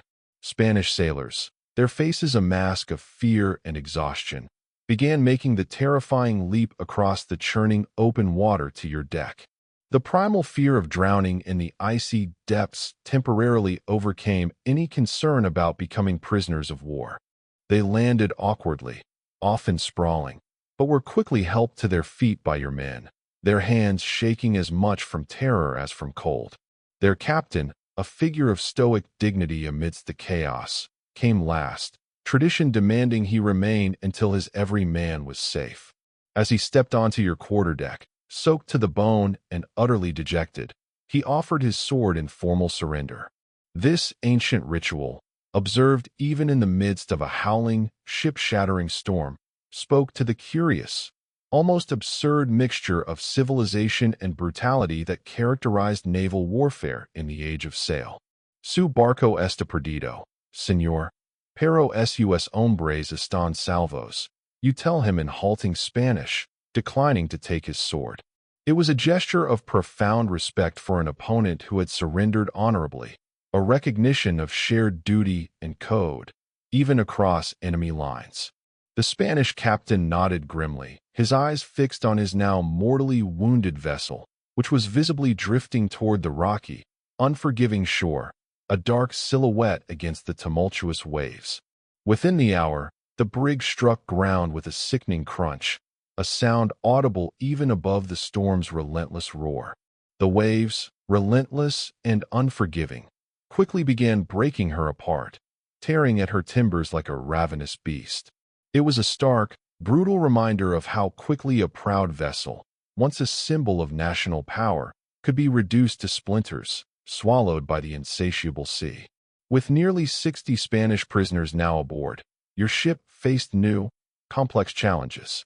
Space aboard naval vessels was already critically limited, with your own crew packed into every available corner, hammocks slung so close they nearly touched. The addition of 60 more souls stretched resources to the absolute breaking point. "We'll have to put them on short rations, sir," your purser advises, his brow furrowed with concern. "Our provisions were calculated for our own complement, not 60 additional mouths for weeks, perhaps months." Food and fresh water were constant, gnawing concerns for naval commanders, especially when far from friendly ports. Your ship carried enough provisions for months at sea, a logistical marvel in itself, but only if meticulously managed.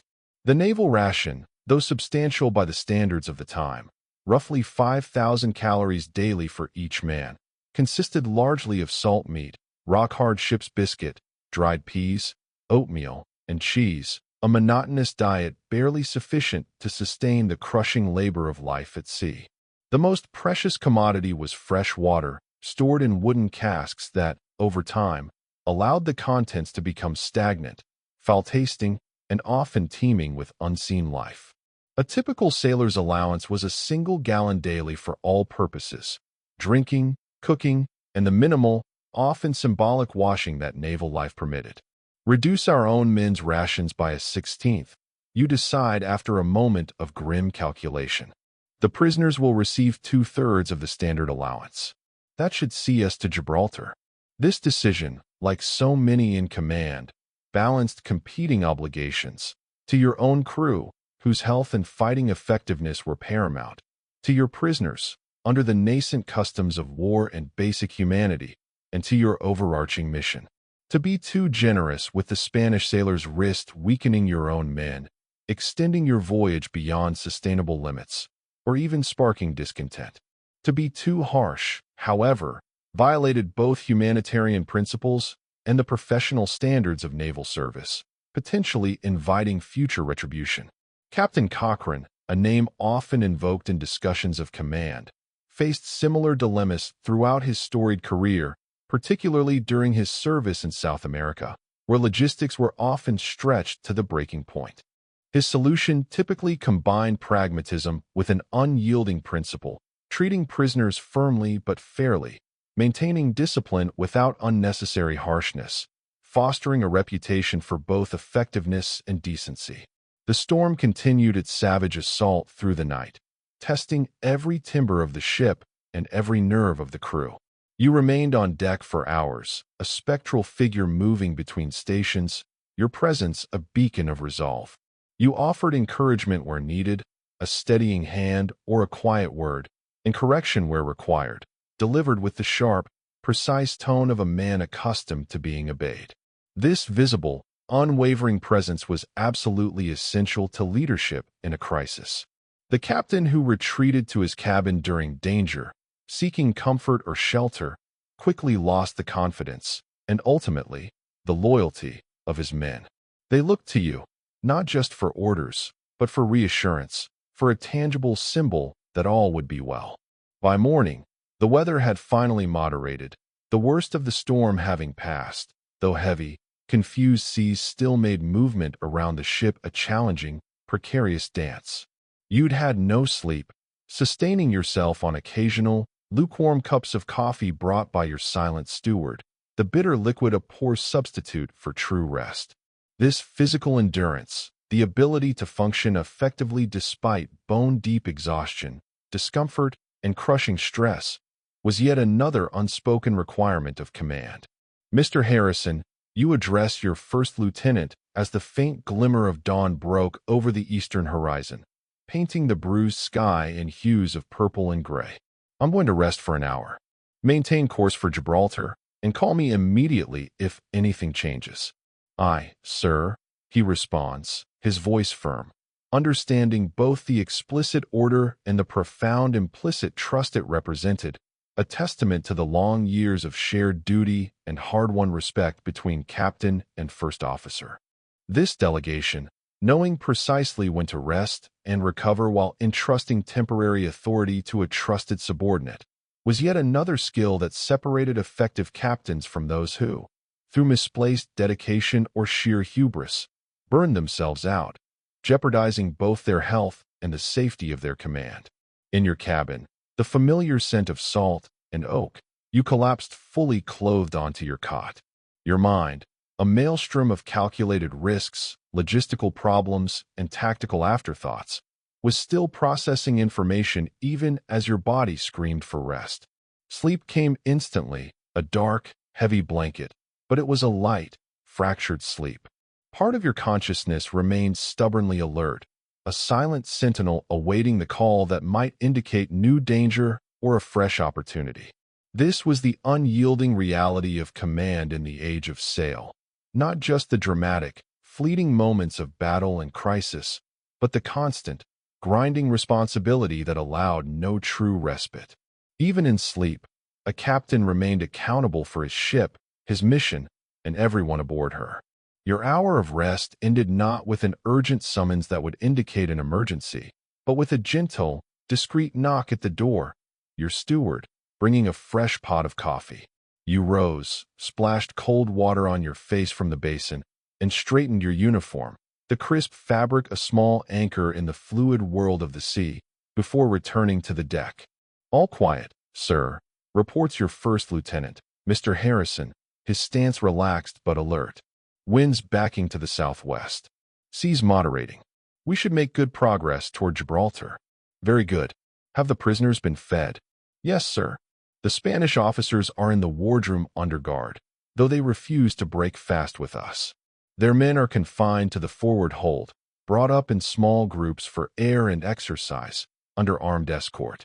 This arrangement, carefully separating officers from ordinary seamen, reflected the rigid class distinctions of the era, distinctions that persisted even in captivity. The hierarchies of rank and social position remained in force, with officers accorded privileges, a separate space, slightly better treatment, denied to common sailors, a subtle acknowledgement of their status even in defeat. As your ship continued its journey toward Gibraltar, cutting a steady path through the still swelling seas, you turned your attention to another vital, often overlooked, aspect of command, the health of your crew. The ship's surgeon, a lean, somber man named Dr. Finch, approached with his daily report. It was always a litany of injuries, illnesses, and concerns that required your awareness, if not always your direct intervention. "We've 3 men down with fever, sir," he reports, his voice low. "Nothing serious yet, but I'm watching them closely for any signs of contagion. And 5 injuries from yesterday's action and the storm, 1 quite serious. A broken arm when Williams was thrown against a gun carriage. I've said it, but he won't be fit for duty for weeks." Disease, in this era, was a far greater threat to naval crews than enemy action. Scurvy, typhus, dysentery, and various fevers claimed far more lives than cannon fire or cutlass wounds. A captain's vigilant attention to hygiene, ventilation, and diet could make the critical difference between a healthy, effective crew and one decimated by illness. A ship rendered inert not by enemy broadsides, but by microscopic foes. Captain Cochrane, renowned for his innovative command, was particularly attentive to these concerns. Recognizing that his relatively small crews couldn't afford the losses that larger ships might absorb, he insisted on rigorous cleanliness, meticulous ventilation of the lower decks, and supplementing naval rations with fresh food whenever humanly possible. His ships consistently maintained better health records than their contemporaries, a fact that contributed directly to their superior fighting effectiveness, a healthy crew being a ready crew. Continue monitoring the fever cases, you instruct. If there's any sign of contagion spreading, we'll need to isolate them immediately and have the deck washed down with vinegar today. The air below is getting foul again. Vinegar, with its strong acidic properties, was a common disinfectant in naval practice, its pungent aroma believed to combat bad air or miasmas thought to cause disease. While the germ theory of disease was still decades away, a pragmatic, hard-won experience had taught naval officers certain measures that, almost by accident, helped contain outbreaks. Cleanliness, even if misunderstood, saved lives. By midday, another vessel appeared on the horizon, a welcome sight this time, flying British colors. As it drew closer, its towering masts and impressive battery became clear. You identified it as HMS Thunderer, a 74-gun ship of the line, a formidable presence assigned to the Mediterranean fleet. "Signal our number and recent action," you order.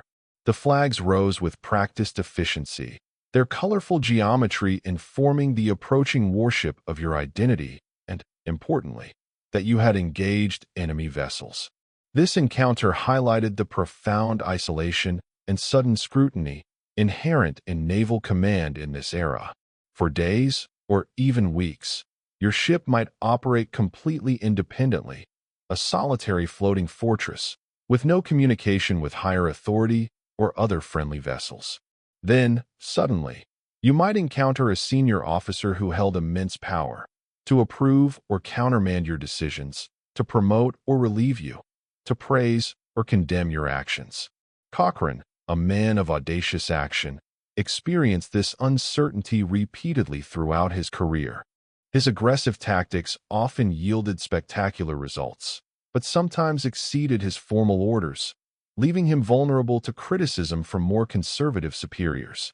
After his brilliant capture of the Spanish frigate El Gamo and HMS Speedy, he was warmly commended. But after disagreements about tactics during the pivotal Battle of Basque Roads in 1809, he faced professional ostracism and a court-martial, despite objective success, a stark lesson in the political realities of naval life. A boat now put out from HMS Thunderer, cutting through the waves, bringing a lieutenant to your ship with messages and potentially new orders. You received him on the quarterdeck with proper ceremony, acutely conscious that his report back to his captain would shape perceptions of your command, a critical assessment by a peer that could impact your career.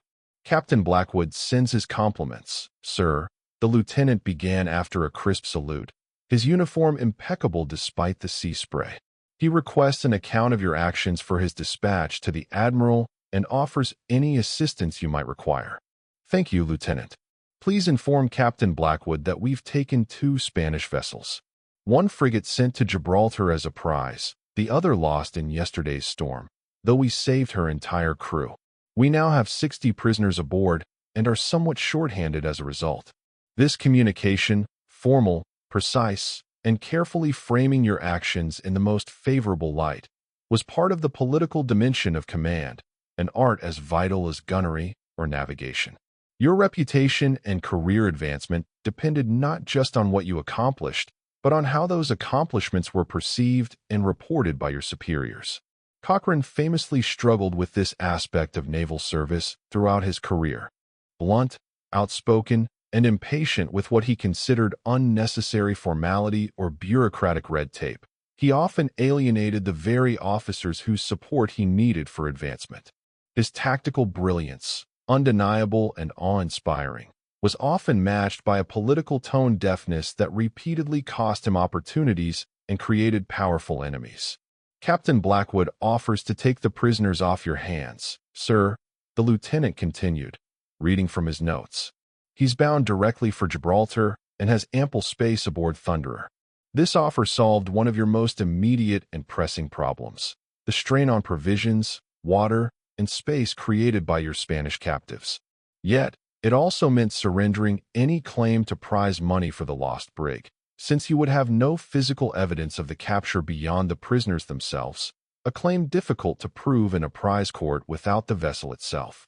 Please thank Captain Blackwood." You respond after a brief, internal consideration of the financial cost versus the operational benefit. "We would be grateful to transfer the prisoners. My first lieutenant will arrange the details." The practical benefit, the immediate relief to your ship's resources and the well-being of your own crew, clearly outweighed the potential financial loss from a dubious prize claim. It was another of the constant trade-offs, the calculated compromises inherent in every command decision. By late afternoon, the transfer was complete, with the Spanish sailors and officers now safely aboard the larger Thunderer. Your ship felt notably less crowded, the atmosphere below decks improving immediately with the reduction in human density and the lifting of a tangible string. As the ships prepared to part ways, a signal broke from Thunderer's masthead, a message from Captain Blackwood. "Well done. Admiralty will hear of your success." This simple acknowledgement, brief though it was, carried significant weight. In the rigidly hierarchical world of naval command, such recognition from a senior officer could influence everything from prize court decisions to future appointments and the allocation of desirable commands. The captain who earned the respect of his peers and superiors had a far better chance of securing desirable commands and advancing his career than one who succeeded in isolation, or worse, antagonized those above him. For Cochrane, such professional respect was often at odds with his contentious relationship with authority. Fellow captains and admirals recognized his extraordinary abilities, his genius for naval warfare, while frequently finding him personally difficult, prickly, and uncompromising. Admiral Cuthbert Collingwood, Nelson's successor as commander of the Mediterranean Fleet, a man of immense integrity, famously wrote of Cochrane, "His enterprise, his intrepidity, and his judgment mark him as an officer of the first class," yet also noted his unfortunate manner that created unnecessary conflicts and impeded his own advancement. With HMS Thunderer disappearing over the horizon, her canvas shrinking to a distant speck, your ship resumed its course toward Gibraltar. The temporary excitement and political maneuvering of the encounter faded, replaced by the deep, comforting, yet ever-demanding routine rhythms of life at sea. Yet, even these ordinary moments, these seemingly mundane rhythms, demanded your unwavering attention as captain. The proper functioning of your vessel, its safety and efficacy, depended on thousands of small, interconnected details, any one of which could become critically important if neglected. The afternoon watch found you conducting an inspection of the ship, a regular ritual, accompanied by your first lieutenant and the formidable boatswain. This comprehensive tour served multiple purposes, ensuring the physical condition of your command, demonstrating your exacting attention to detail to the crew, and reinforcing the constant, demanding standards expected in His Majesty's Navy. You began on the upper deck, your practiced eye sweeping over the rigging, the guns, the general condition of the vessel. Your gaze, honed by years at sea, caught a frayed section of rope on the mainmast shrouds, the standing rigging that supported the mast laterally, vital to its stability. Mr. Perkins, you addressed the boatswain, a burly man whose life was dedicated to the maintenance of rope and canvas. That main shroud needs attention before it weakens further. I expect it replaced. Aye, sir. I'll have it replaced next watch. He responds immediately. No argument, no hesitation. Such minute observations might seem pedantic, even trivial, to an outsider, but the structural integrity of a sailing ship, its very ability to survive the sea, depended on countless interconnected components. A single failed rope at the wrong moment, under the wrong strain, could bring down a mast, crippling the vessel and potentially costing dozens of lives. The captain who overlooked such details, who tolerated laxity, invariably invited disaster. The inspection continued below decks, where conditions became increasingly cramped, dim, and airless, a stark contrast to the open expanse of the quarterdeck. The gun deck, where many of your crew slept in hammocks slung between the cannon, still showed signs of the recent action. Scuffs and dents in the sturdy wooden deck, a faint, lingering smell of powder smoke despite efforts to air the space. Have the deck holystoned again tomorrow, you order, referring to the laborious practice of scrubbing wooden decks with sandstone blocks to maintain cleanliness and prevent rot, and double the air ports opened when weather permits. Ventilation was a constant, desperate concern aboard wooden warships. Without artificial air circulation, the lower decks quickly became hot, humid, and foul-smelling from the presence of hundreds of men confined in close quarters, their bodies emitting sweat and waste. Disease spread rapidly in such conditions, potentially devastating a crew more effectively than any enemy action. The orlop deck, the lowest full deck of the ship, situated below the waterline, presented an even greater challenge to inspection. It was dark, even in broad daylight, requiring lanterns to navigate its labyrinthine passages. It housed the ship's surgeon in his cramped sick bay, a place of grim necessity, along with various stores and functional areas. The surgeon, Dr. Finch, rose from beside a patient as you entered his domain, the flickering lantern light casting long shadows. Captain, he acknowledges with the slightly informal, though still respectful, manner that medical officers often adopted, their expertise granting them a certain latitude. The sick bay itself was a sobering sight, several men lying in crude berths, their faces pale, the implements of early 19th century medicine arrayed on a small, scarred table, bone saws, tourniquets, probes, and forceps, glinting ominously. How is Williams? You inquire about the sailor with the broken arm, remembering the detail from the morning's report. As well as can be expected, sir. The bone was set clean, but he'll need at least 6 weeks before he can return to duty. This injury, seemingly minor by the brutal standards of naval warfare, nonetheless represented a significant loss to your crew complement. Every man temporarily or permanently removed from duty increased the burden on those remaining, diminishing the ship's fighting strength. Such cumulative losses could render a ship ineffective, even if still technically operational. Cochrane, with his smaller crews, understood this dynamic well, often employing tactics that preserved his own men while maximizing damage to enemies.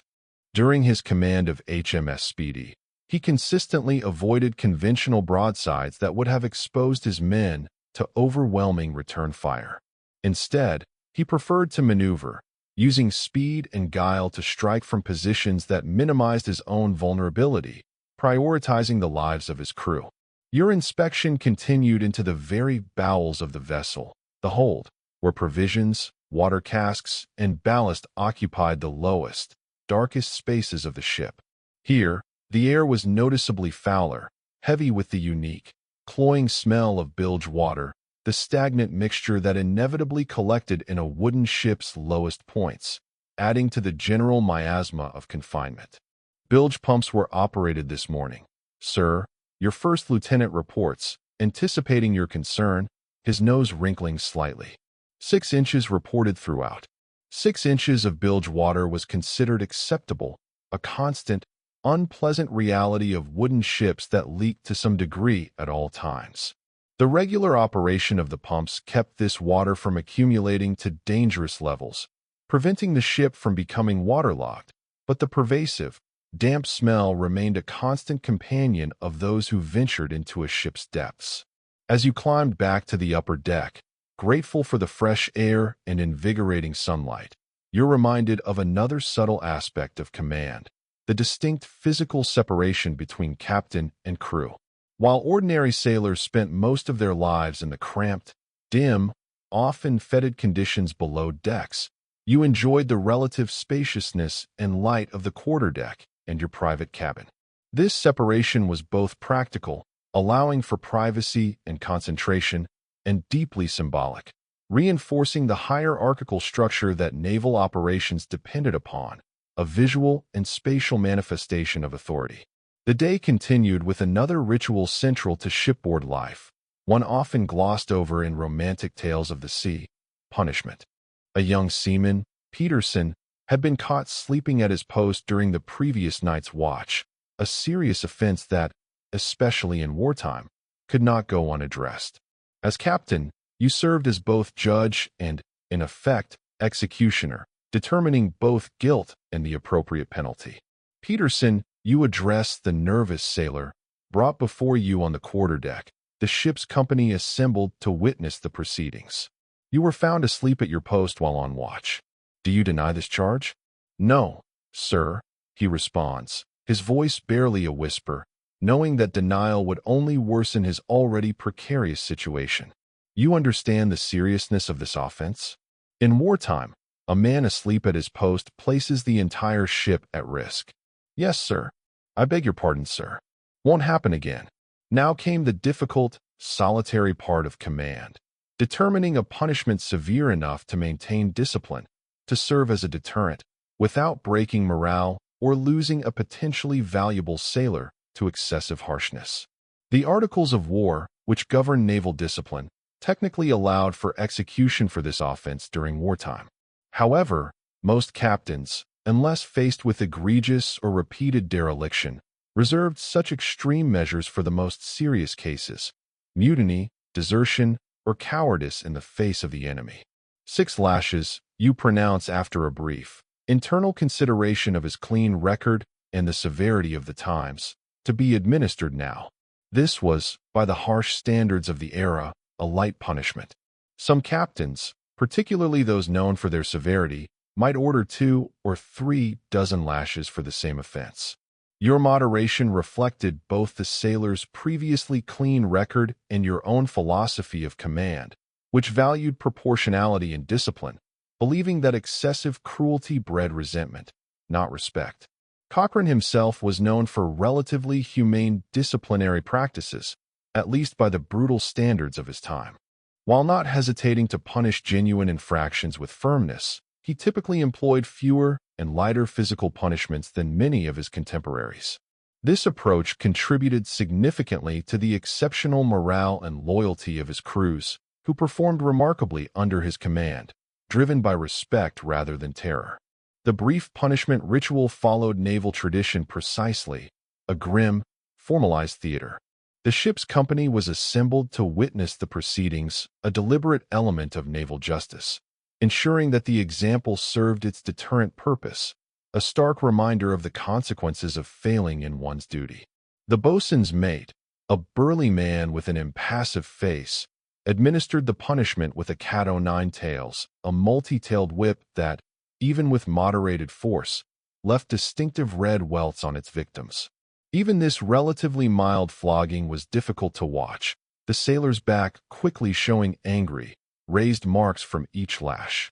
Yet, as captain, you must not only order such punishment, but witness it yourself without visible discomfort, without flinching. The same authority that granted you the power to command, to make life or death decisions, included the obligation to enforce discipline through means that, by modern standards, would seem barbaric. After the 6th stroke, a sharp, cracking sound, you gave the order, cut him down. The sailor was released, swaying slightly, and the ship's surgeon briefly examined his back, applying a salve, before clearing him to return to duty. Despite the physical pain, the man offered a quick, almost hoarse, "Thank you, sir," acknowledging what both of you knew to be a lenient sentence by contemporary standards. Dismiss the hands, you order, and the assembled crew, having witnessed justice served, returned to their duties. The entire proceeding had taken less than 15 minutes, yet its impact on discipline, a silent, unseen reinforcement of order, would last far longer. This combination of formalized punishment and relative moderation characterized the most effective naval commanders of the era. Unlike the stereotypical Captain Bligh figure of popular imagination, the most successful captains balanced discipline with fairness, understanding that crews performed best when they respected, rather than merely feared, their commanders. By late afternoon, your ship had made good progress toward Gibraltar, the favorable winds allowing a speed of nearly 8 knots, a brisk pace for a ship of the line. The routine of naval life continued around you. Watches changed, meals were served, and regular maintenance proceeded in the constant, arduous battle against the sea's corrosive influence. You took the opportunity to review your log and correspondence in your day cabin, the small, functional space adjacent to your sleeping quarters where you conducted most administrative business. The paperwork of command was considerable, often unseen and unglamorous. Logs had to be meticulously maintained, their entries precise and accurate. Letters drafted to the admiral, reporting actions and captures, often requiring careful political framing. Inventories checked, their columns long and detailed, and orders composed for your officers, translating your strategic intent into actionable tasks. This administrative burden was yet another aspect of command that often went unrecognized in romantic portrayals of naval life. A captain was not merely a warrior, a master of strategy and combat, but also a manager, an accountant, a diplomat, and a clerk, roles requiring literacy, numeracy, and an attention to detail that went beyond the capabilities of many in this era. Cochrane, in his own way, excelled in this area, as in so many others, his reports and correspondence displaying the same precise intelligence and clarity that marked his tactical decisions. Yet, he also chafed against what he considered unnecessary bureaucracy, particularly when it interfered with operational effectiveness or, worse, enabled corruption among naval administrators, a constant battle he often fought with characteristic bluntness. As evening approached, you emerged from your paperwork to find the wind freshening again. The sky to windward, where the horizon met the darkening sea, showed ominous signs of another approaching weather system, heavy clouds gathering like a bruised fist. The Mediterranean's notoriously changeable conditions demanded constant vigilance, especially when navigating near coastlines. "Mr. Harrison," you addressed your first lieutenant, who was already scanning the sky. "We'll reef topsails before dark. I don't like the look of that sky." "Aye, sir. I'll give the order." This preventative measure, reducing sail area before conditions actually deteriorated, exemplified the foresight required of successful captains. Better to sacrifice some speed temporarily than risk damage to sails or rigging that might compromise the ship's capability more significantly, leaving her vulnerable. The complex operation of reefing the topsails, reducing their effective area by partially furling them against their yards, began immediately. Sailors scrambled aloft with practiced efficiency, their figures silhouetted against the deepening twilight, balancing precariously on the foot ropes beneath the yards while gathering the heavy canvas and securing it with reef points. From the quarterdeck, you observed the evolution with critical, unblinking attention. Any mistake in this basic but essential maneuver reflected on both the individual sailors involved and the officers supervising them. The speed and precision with which a crew handled sail served as perhaps the most visible and immediate indicator of a well-commanded vessel. With the ship secured for the night and the evening watch set, the ship settling into a quieter rhythm, you joined your officers for dinner in the wardroom. This was one of the rare occasions when you socialized with your subordinates, a traditional invitation from the officers to their captain that helped maintain the delicate balance between authority and collegiality necessary for effective command. The wardroom, the officers' communal dining and living space, offered a notable contrast to the conditions in which ordinary sailors ate. While your crew dined in shifts on the gun deck, sitting on the deck itself or on sea chests, with food served in wooden mess bowls, the officers enjoyed the relative civilization of a fixed table, individual place settings, and a more varied menu. Gentlemen, you acknowledge as you enter, receiving their respectful standing response. The meal that followed was relatively simple by shore standards, but luxurious compared to a sailor's fare.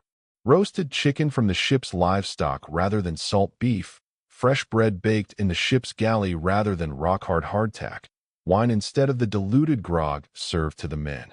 These differences in diet marked just one of many distinctions between officers and crew, subtle yet powerful reinforcements of the social hierarchy that naval operations depended upon, a necessary structure in a demanding world.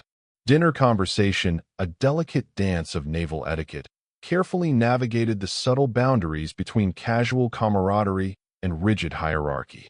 Officers, acutely aware of the captain's presence, meticulously steered clear of any controversial topics, personal grievances, or veiled criticisms that might inadvertently chip away at the edifice of discipline crucial for wartime operations.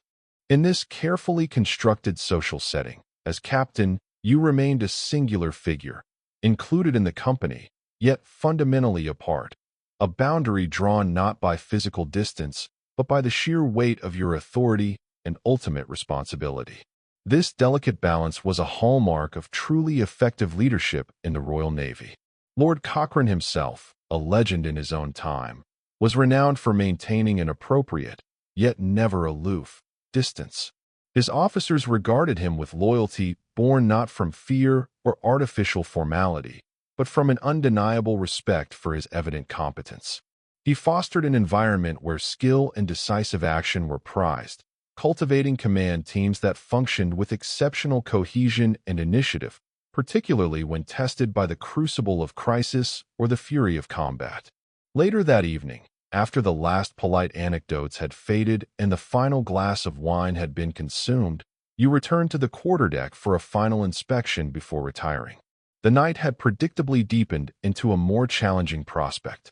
Stronger winds now whipped through the rigging, and occasional rain squalls swept across the deck, providing a tangible test of your earlier decision to reduce sail. The officer of the watch, a steady hand named Lieutenant Davies, offered his concise report. His voice, steady against the rising wind, confirmed that the ship remained well handled, her progress sure despite the deteriorating conditions. "Call me if there's any significant change," you instructed, your voice cutting through the wind. "Otherwise, maintain course for Gibraltar." This final order of the day was more than a mere directive. It was an act of profound, implicit trust. It rested on the assumption that your officers possessed the seasoned judgment to discern what truly constituted a significant change, a shifting squall, a sudden drop in barometric pressure, the unexpected sighting of a vessel, and when such an event merited disturbing your brief, precious rest. The most accomplished captains instinctively cultivated this discernment in their subordinates, nurturing a command structure that could function with remarkable effectiveness, even when they weren't personally overseeing every single decision. It was a testament to their ability to delegate and empower, a vital skill in a world where communication was slow and circumstances could change in a heartbeat. Back in the relative solitude of your cabin, your steward, a quiet, efficient man, assisted with the removal of your heavy uniform coat and sea boots. These small comforts, though simple, underscored your privileged position, a momentary respite from the relentless demands of command. Yet, even as you prepared for sleep, your mind, a restless sentinel, remained engaged with the countless responsibilities that still churned beneath the surface of the ship's quiet creaks and groans.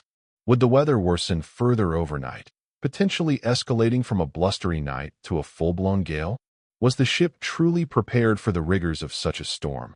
Every lashing secure, every spar sound?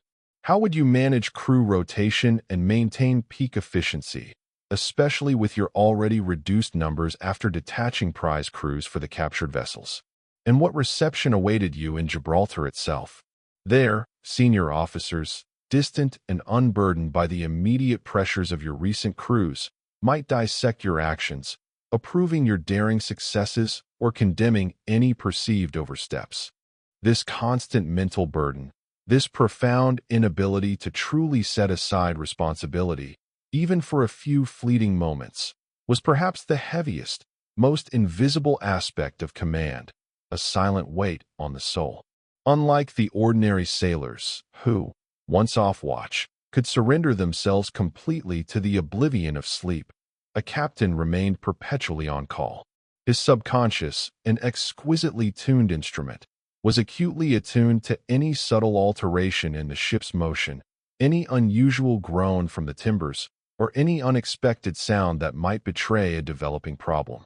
Lord Cochrane, in his vivid memoirs, described this state with striking clarity, recounting how years of command had conditioned him to wake instantly at the slightest deviation in his ship's movement or a break in the rhythmic pattern of activity above his cabin.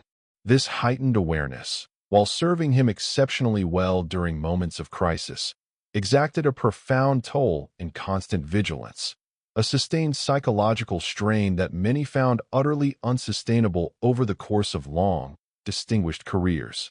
As you finally drifted towards sleep, the ship's rhythmic motion became a visceral reminder of your fundamental circumstances. You were the guardian of a wooden vessel, a fragile shell carrying hundreds of precious souls, navigating an unpredictable and often unforgiving environment. Its safety, its ultimate success, depended entirely on your judgment.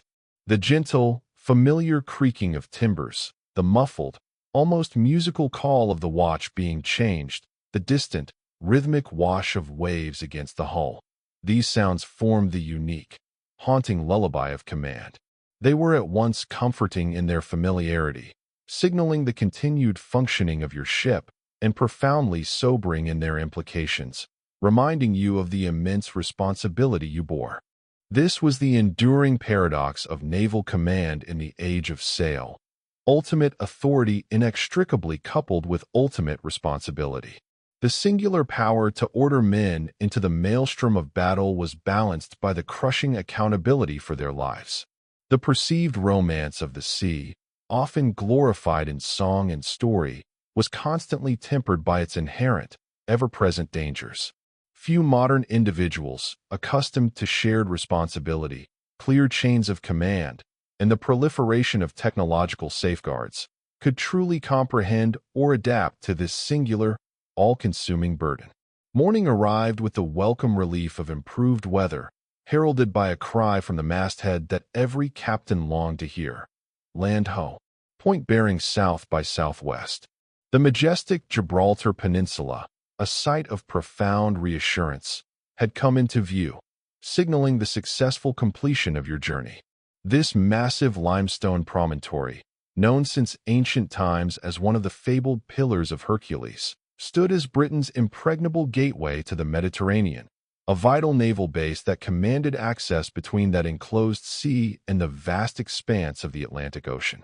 As your ship steadily approached, signal flags, crisp against the morning sky, rose from the fortress atop the rock, acknowledging your vessel's arrival and precisely directing you to your designated anchorage.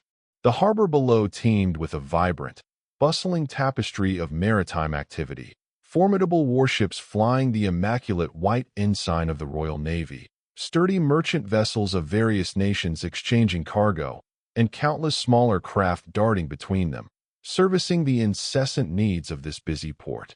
Entering such a crowded harbor, especially one with Gibraltar's unique challenges, demanded the utmost in careful ship handling and precise navigation.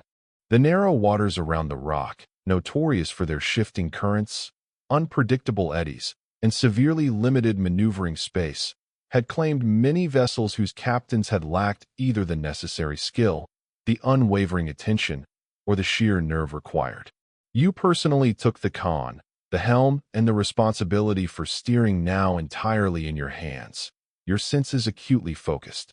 Your detailed orders for sail handling, delivered with a calm authority, guided your ship as it meticulously threaded its way toward the designated anchorage. "Clew up the courses," you commanded, the order echoing across the deck, initiating the raising of the lowest and largest sails to reduce their wind-catching surface. "Stand by to drop anchor." The intricate process of bringing a sailing vessel safely to anchor represented one of the most challenging and critical aspects of seamanship. Miscalculate the speed, and too much momentum at the crucial moment could drag the heavy anchor along the seabed or, worse, snap its massive cable, sending the iron hook plunging uselessly to the depths. Conversely, too little speed could leave the ship vulnerable to the relentless currents, potentially driving it onto nearby vessels or the unforgiving shorelines. With practiced, almost balletic precision, your crew executed the complex, carefully choreographed sequence. Sails were reduced progressively. Men swiftly took positions at the anchor windlass, the massive winch used to haul up the anchor, and the heavy anchor itself was prepared for deployment, its flukes gleaming. As the ship's forward motion diminished to the perfect, almost imperceptible speed, you gave the decisive order, a command delivered with the certainty of years at sea. "Let go." The colossal anchor plunged into the harbor waters with a magnificent splash, its heavy cable thundering out through the hawse hole with a deep, resonant rumble that vibrated through the entire wooden vessel. The ship continued forward briefly, carried by its residual momentum, stretching the cable taut until the anchor caught firmly on the seabed below. The vessel shivered subtly, a final tremor, then settled majestically into its new, stationary position. "Make all secure for harbor," you ordered, initiating the meticulously organized transition from a seagoing state to the slightly more relaxed posture appropriate for a friendly port. Sails were furled neatly, their canvas bound tight against the yards. Running rigging was coiled into immaculate patterns on deck, and the ship's overall appearance was adjusted, brought to the pristine, high standards expected in a major naval base. Within minutes of your arrival, a sleek harbor boat approached, cutting through the busy waters. A young lieutenant from the port admiral's staff stepped aboard, his uniform crisp, his demeanor formal. He was your official welcome to Gibraltar and, as you well knew, the bearer of whatever news, orders, or judgments might now await you from above. "Captain," the young officer saluted smartly as he stepped onto your quarterdeck. "Admiral Thompson sends his compliments and requests your presence at his office at your earliest convenience. He's particularly interested in your report regarding the Spanish frigate. This immediate summons, requiring you to account for your actions directly to a senior flag officer, represented yet another fundamental aspect of naval command, the constant, inescapable scrutiny from above. Unlike modern military officers, who operate within clearly defined chains of command and detailed operational orders, captains in the age of sail often exercised broad, indeed often audacious, discretion. However, that autonomy came at a cost. They remained entirely subject to rigorous judgment and potential censure after the fact. "Thank you, Lieutenant. Please inform the Admiral I shall attend him within the hour." As the messenger departed, a mental shift occurred. The preparations began for this critically important meeting, a transition from the operational to the political. Your appearance, your demeanor, your every word before Admiral Thompson would not only influence his assessment of your recent actions, but could potentially shape your future assignments and entire career prospects. "Mr. Harrison," you addressed your first lieutenant, your voice firm. "You have the ship. I'll be ashore to meet the Admiral. Have the ship's books prepared for inspection, and see that the Spanish prisoners are ready for transfer to shore facilities. Your gig, the specialized ship's boat reserved solely for the captain's use, cut swiftly and cleanly through Gibraltar Harbor's busy waters, its crew of 6 pulling with practiced, synchronized precision. As you sat in the stern sheets, dressed in your finest uniform, its gold lace glinting in the morning sun, you mentally rehearsed the meeting ahead. The political dimension of naval command now awaited, a perilous realm where even the most decisive victories at sea could be subtly undermined, or even entirely negated, by a poor presentation or an ill-chosen word ashore. Landing at the King's Steps, the formal, hallowed entry point for naval officers, you were received with appropriate honors by the trim Marine detachment on duty.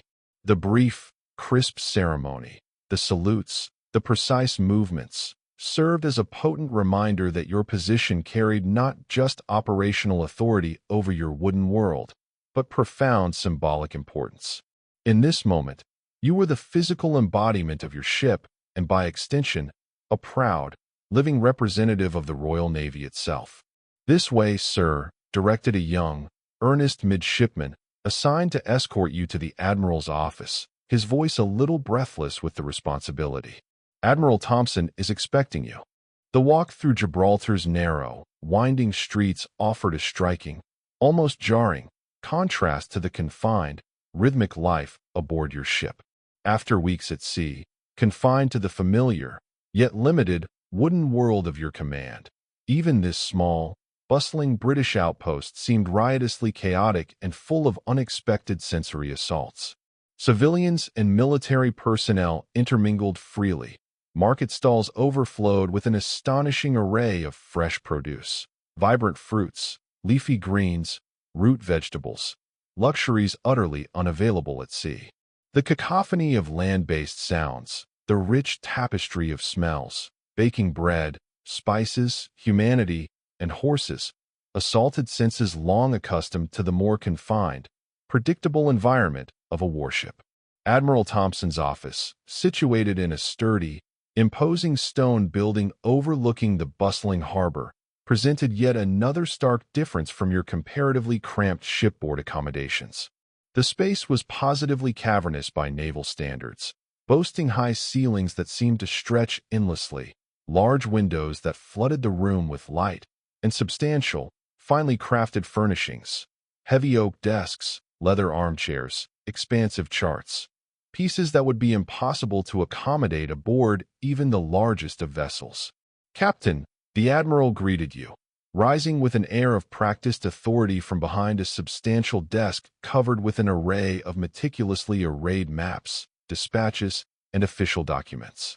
His handshake was firm, his gaze direct. "Welcome to Gibraltar. I understand you've had quite the eventful cruise." Admiral Thompson represented the next formidable level in the naval hierarchy, a seasoned officer who had navigated and risen through the same ranks you now occupied, but who had achieved the rarefied status of flag officer, his judgment now a potent force.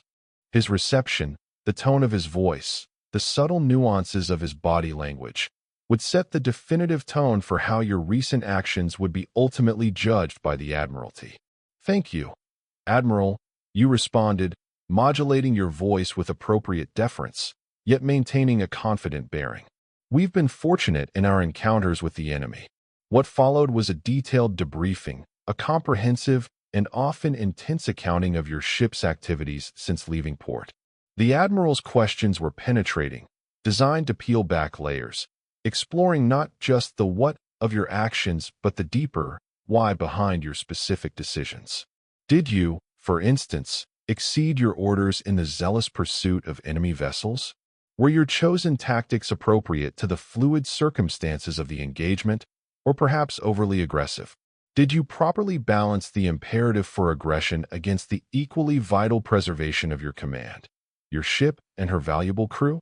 This relentless accountability was a constant in naval service, with captains perpetually expected to justify their every action to superiors who might harbor very different views on proper procedure, acceptable risk, or even the unwritten rules of engagement. Lord Cochrane, with his often unconventional genius, frequently found himself in precisely this position, defending decisions that, while undeniably successful in outcome, sometimes violated conventional naval doctrine or stretched the strict letter of his orders to their absolute breaking point. Your capture of the Spanish frigate was well executed, the Admiral acknowledged, his expression carefully neutral, the praise measured. Though engaging a vessel of superior force was a considerable risk, the loss of your second prize to the weather is unfortunate, but understandable given the circumstances. This qualified approval, a subtle blend of commendation and cautionary note, perfectly characterized the typical approach of senior naval officers. They acknowledged success, yes, but almost invariably stopped short of unrestrained praise that might inadvertently encourage excessive boldness or recklessness in future operations. The admiral's primary concern, after all, was not merely individual victories, however glorious, but the strategic preservation of valuable warships and their highly trained crews, the enduring assets of the fleet. Now, as to your future orders, he continued, his tone shifting as he selected a thick, sealed document from a precisely ordered pile on his desk. Once your ship has been provisioned and your crew brought back to full complement, you are to join Captain Blackwood's squadron operating off Cadiz. The Admiralty believes the French may attempt to break their fleet out of Toulon in the coming months, and we're strengthening our forces accordingly. This assignment, placing your ship within a squadron under another captain's command, represented a dual truth. It was both a clear recognition of your proven abilities and a potent reminder of your precise place within the grand hierarchy of the fleet. Your independent operations, while commendably successful, had earned you inclusion in a significant strategic deployment, yet you remained, undeniably, subordinate to more senior officers. Cochrane experienced this inherent tension throughout his illustrious, yet often tumultuous, career. Universally recognized for his exceptional abilities, he was frequently frustrated by the constraints imposed by superior officers he privately considered less capable, less innovative, or simply too cautious. During his service under Admiral Gambier at the infamous Battle of Basque Roads in 1809, this professional conflict reached its agonizing peak. Despite single-handedly creating an unparalleled opportunity for a devastating British victory through his daring assault with fireships, Cochrane watched in simmering, frustrated rage as Gambier, paralyzed by indecision, failed to follow up the advantage, allowing a significant portion of the French fleet to escape almost unscathed. "I've also received notice that your prize has arrived safely," the admiral added, a slight softening in his tone. "The preliminary assessment by the prize court looks favorable. You and your crew should receive payment within a few months, assuming no complications arise." The prize system, an ancient and powerful incentive by which captured enemy vessels were sold and the substantial proceeds distributed among the capturing crew, formed a significant, often transformative, part of naval officers' potential income. For exceptionally successful captains like Cochrane, prize money could far exceed their regular pay, potentially transforming their financial circumstances entirely and establishing their fortunes. "Thank you, Admiral. The men will be pleased to hear it. They performed admirably in the action. Indeed, see that they remain sharp for the coming deployment," the Admiral stressed, his gaze sharp. "Intelligence suggests significant French activity in the Mediterranean. Nelson believes they're preparing for a major fleet action." The mere mention of Nelson, Britain's greatest naval hero and the revered commander of the Mediterranean fleet, served as a potent reminder of both unparalleled opportunity and an almost impossibly high standard.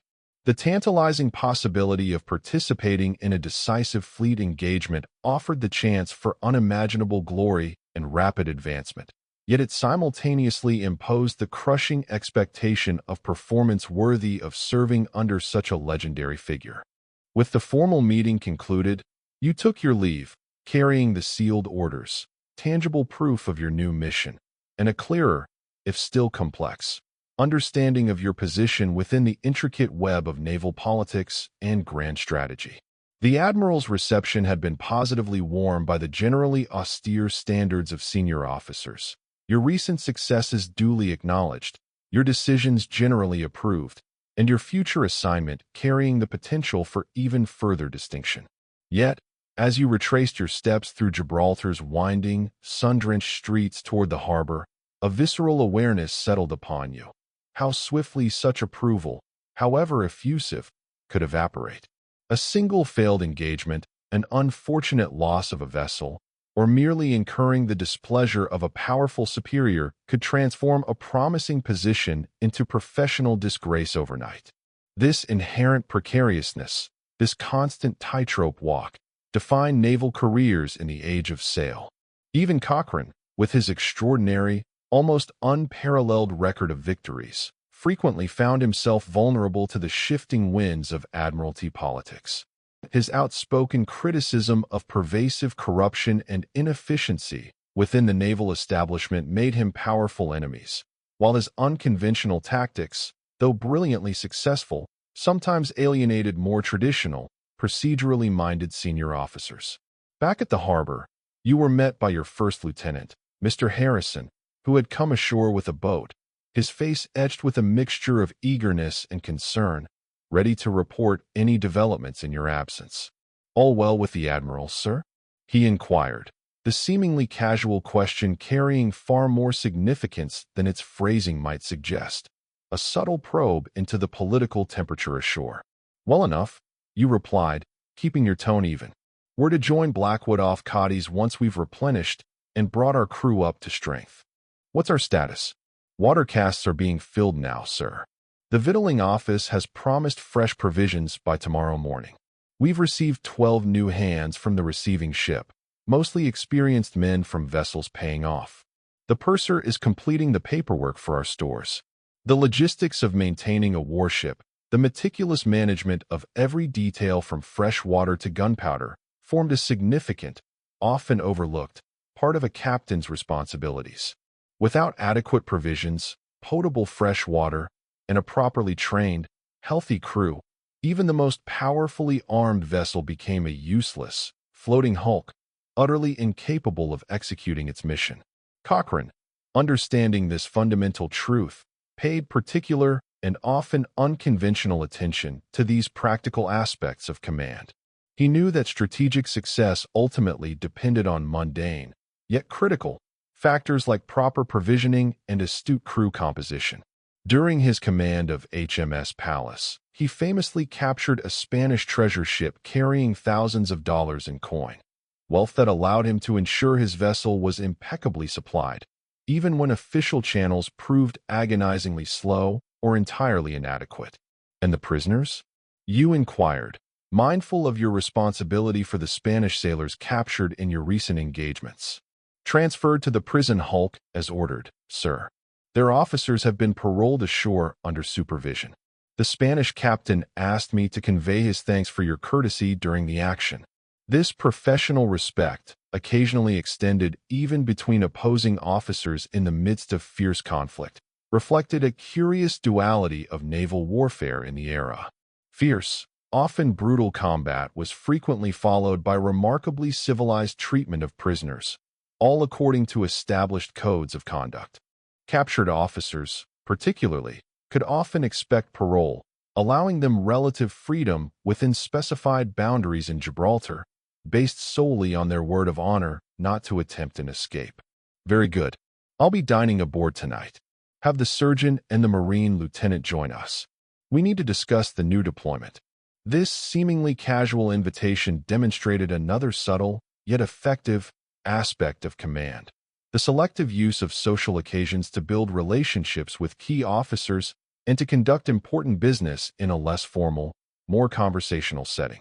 A captain who skillfully balanced appropriate distance with occasional, calculated accessibility generally achieved far better results than those who remained completely aloof or, conversely, became inappropriately familiar.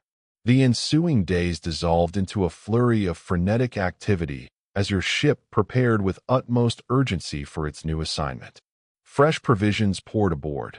Sides of beef hung from hooks. Live chickens and pigs added their cacophony to the deck, and sacks of fresh vegetables and fruit, essential preventatives against the dreaded scurvy, were carefully stowed for the coming cruise. Water casks, scrupulously scrubbed, were refilled with clean, sweet water from Gibraltar's abundant springs, replacing the stagnant, algae-filled liquid that remained from your previous, lengthy voyage. New crew members, allocated to your vessel by the port admiral to make up required numbers, had to be swiftly integrated into the ship's intricate company. Their individual abilities were assessed, their assignments determined, and their places in the complex watch rotation meticulously established.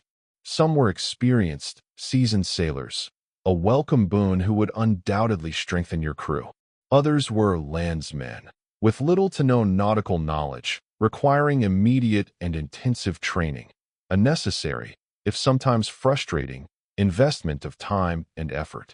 The physical vessel itself demanded meticulous attention after weeks of hard, relentless service at sea. Rigging, constantly strained by wind and wave, had stretched and chafed in countless places, necessitating immediate adjustment, splicing, and repair. The hull, a wooden world constantly working and groaning in heavy seas, had inevitably developed small, insidious leaks that expert carpenters had to painstakingly locate and seal. Canvas sails, weathered and stiffened by sun and salt, required careful patching or, in some cases, outright replacement. As captain, you oversaw this complex, multifaceted restoration process, ensuring that every facet of your command would be undeniably ready for the formidable challenges that lay ahead. Your officers, each a specialist in their own right, diligently handled specific aspects according to their defined responsibilities. The boatswain managing rigging repairs and the constant maintenance of sails, the sailing master supervising the recalibration and repair of navigation equipment, the gunner attending to weapons, powder, and ammunition, and the purser meticulously accounting for all provisions and supplies. This skilled delegation represented yet another essential skill for truly effective command. A captain who foolishly attempted to personally direct every minute detail would quickly be overwhelmed by the sheer, gargantuan volume of tasks involved in preparing a warship for sea. Successful commanders like Cochrane intuitively understood the critical importance of developing capable, trustworthy subordinates who could manage their respective departments with minimal, yet informed, supervision. A welcome interruption to these intense preparations came in the form of the prize court's preliminary ruling. Your capture of the Spanish frigate had been unequivocally deemed valid, with an estimated value that promised significant payment to both you and your crew once the final adjudication was complete. The distribution of this money followed strict, established formulas decreed by the Admiralty. As captain, you would receive 1/4 of the total, a substantial sum that reflected your ultimate responsibility for the successful capture.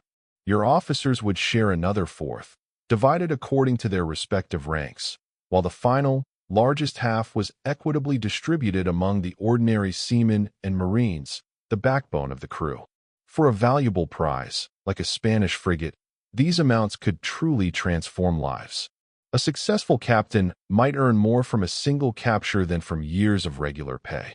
Ordinary sailors, whose wages were meager and often in arrears, might receive sums equivalent to several years' income from a particularly valuable prize. Cochrane's early career vividly demonstrates the profound financial impact of this system. His audacious captures while commanding the tiny HMS Speedy earned him the equivalent of millions in modern currency, establishing his personal fortune and providing significant, life-changing wealth to his entire crew.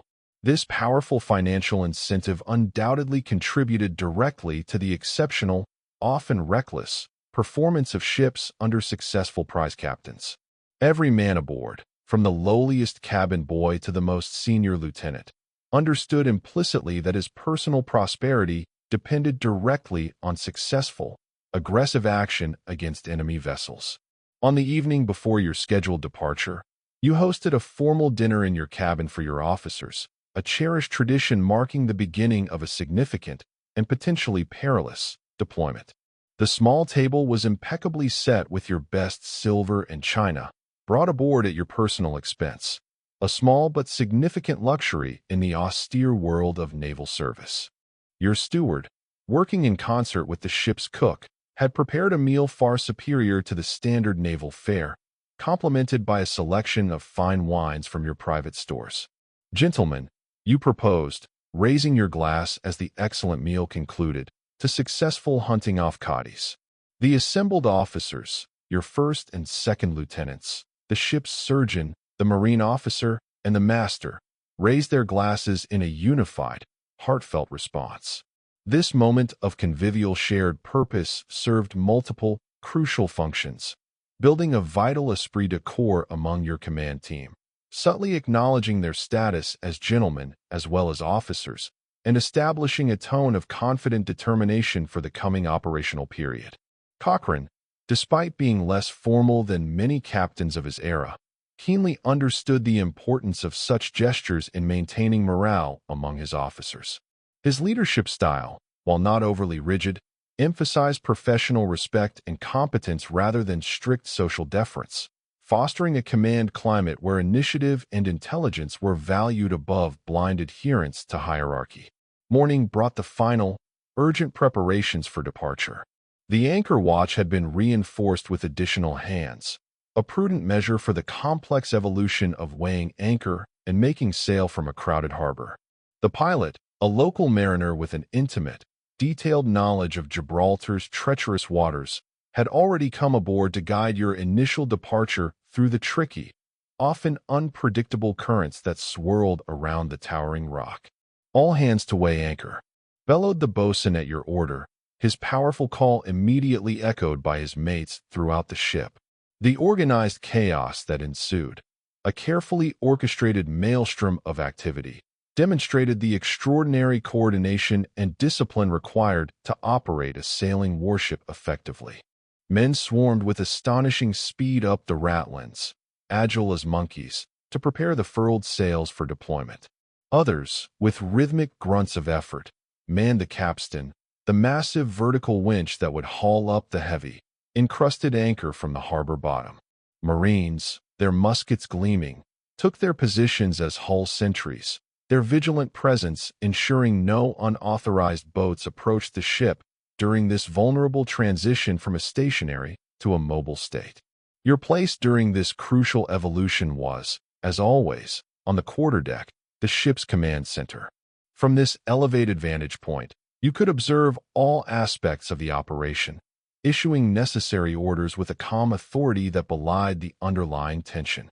The actual direction of specific tasks fell to your capable officers, the first lieutenant meticulously supervising the general activity on the deck, the sailing master intently attending to the precise course and the subtle shifts in wind conditions, and the boatswain expertly managing the complex interaction of hundreds of control lines, sheets, braces, and halyards that would bring the sails to life.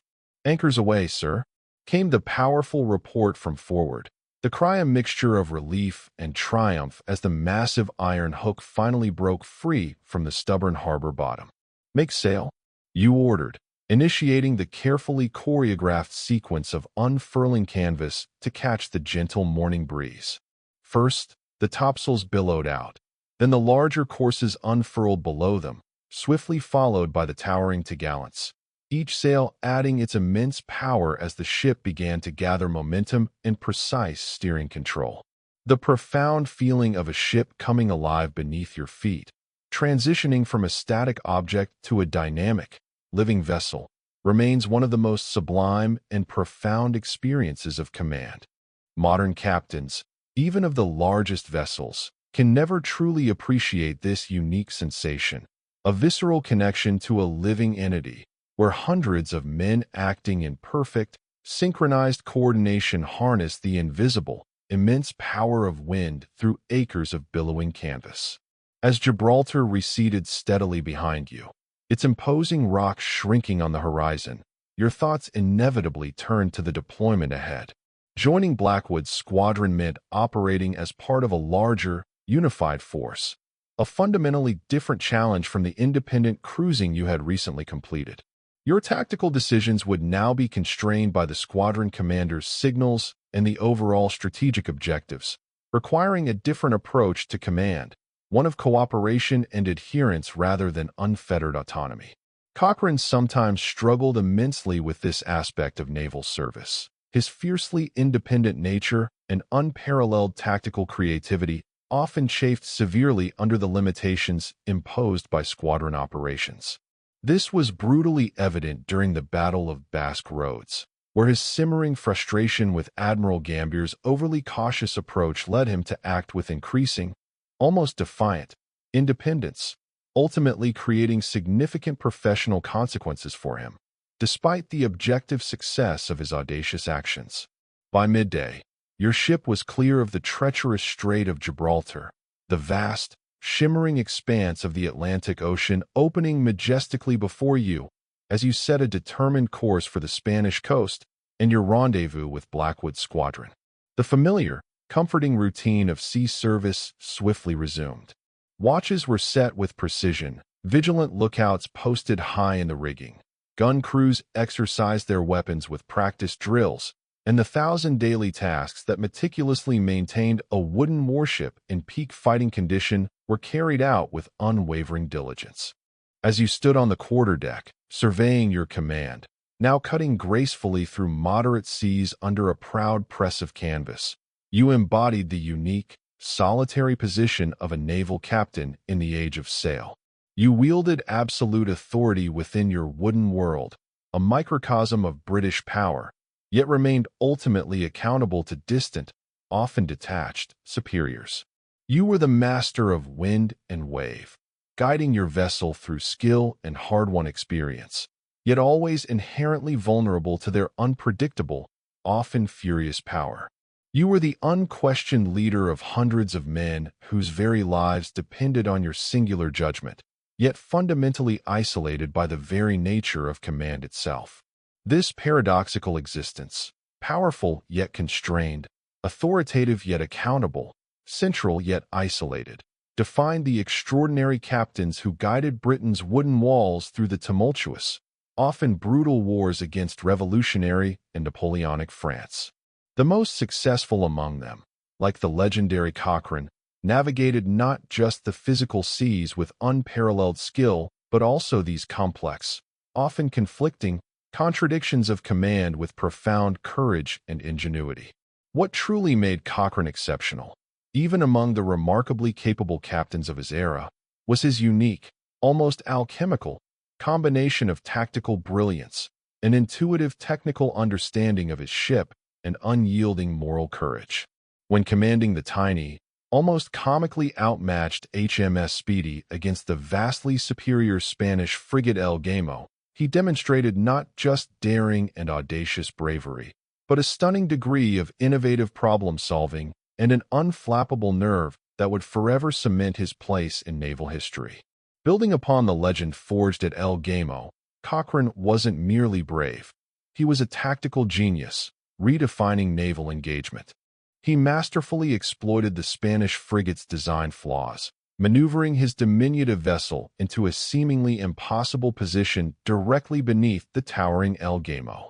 From this audacious vantage point, the Spanish gunners, their cannons designed for broadsides against ships of similar stature, found they couldn't depress their weapons sufficiently to target the Speedy.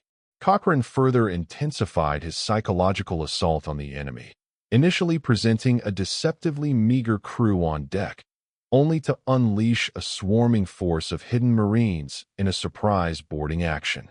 This blend of audacious positioning, clever deception, and ruthless execution transformed an apparently insurmountable disadvantage into a resounding and decisive victory, cementing a reputation for brilliance that would follow him across continents. Indeed, throughout his extraordinary career, from the volatile shores of the Mediterranean to the nascent republics of South America and the struggling independent states of Greece, Cochrane consistently achieved feats that defied conventional expectations and resource limitations. His audacious capture of the heavily fortified fortress of Valdivia in Chile, for instance, remains a testament to his audacity, achieved with a minuscule force against seemingly impenetrable defenses. At Basque Roads, his devastating deployment of fire ships not only shattered a formidable French fleet, but also revealed a mind capable of envisioning and executing large-scale tactical innovations. Later, his systematic dismantling of Spanish naval power during Brazil's War of Independence showcased not just military prowess, but a profound understanding of maritime strategy, ensuring the fledgling nation's sovereignty. Each of these triumphs, often against overwhelming odds, unequivocally demonstrated a mind that transcended the rigid conventions of contemporary military thinking, consistently turning perceived weaknesses into strategic advantages. Yet, such unparalleled genius invariably came at a steep personal and professional cost.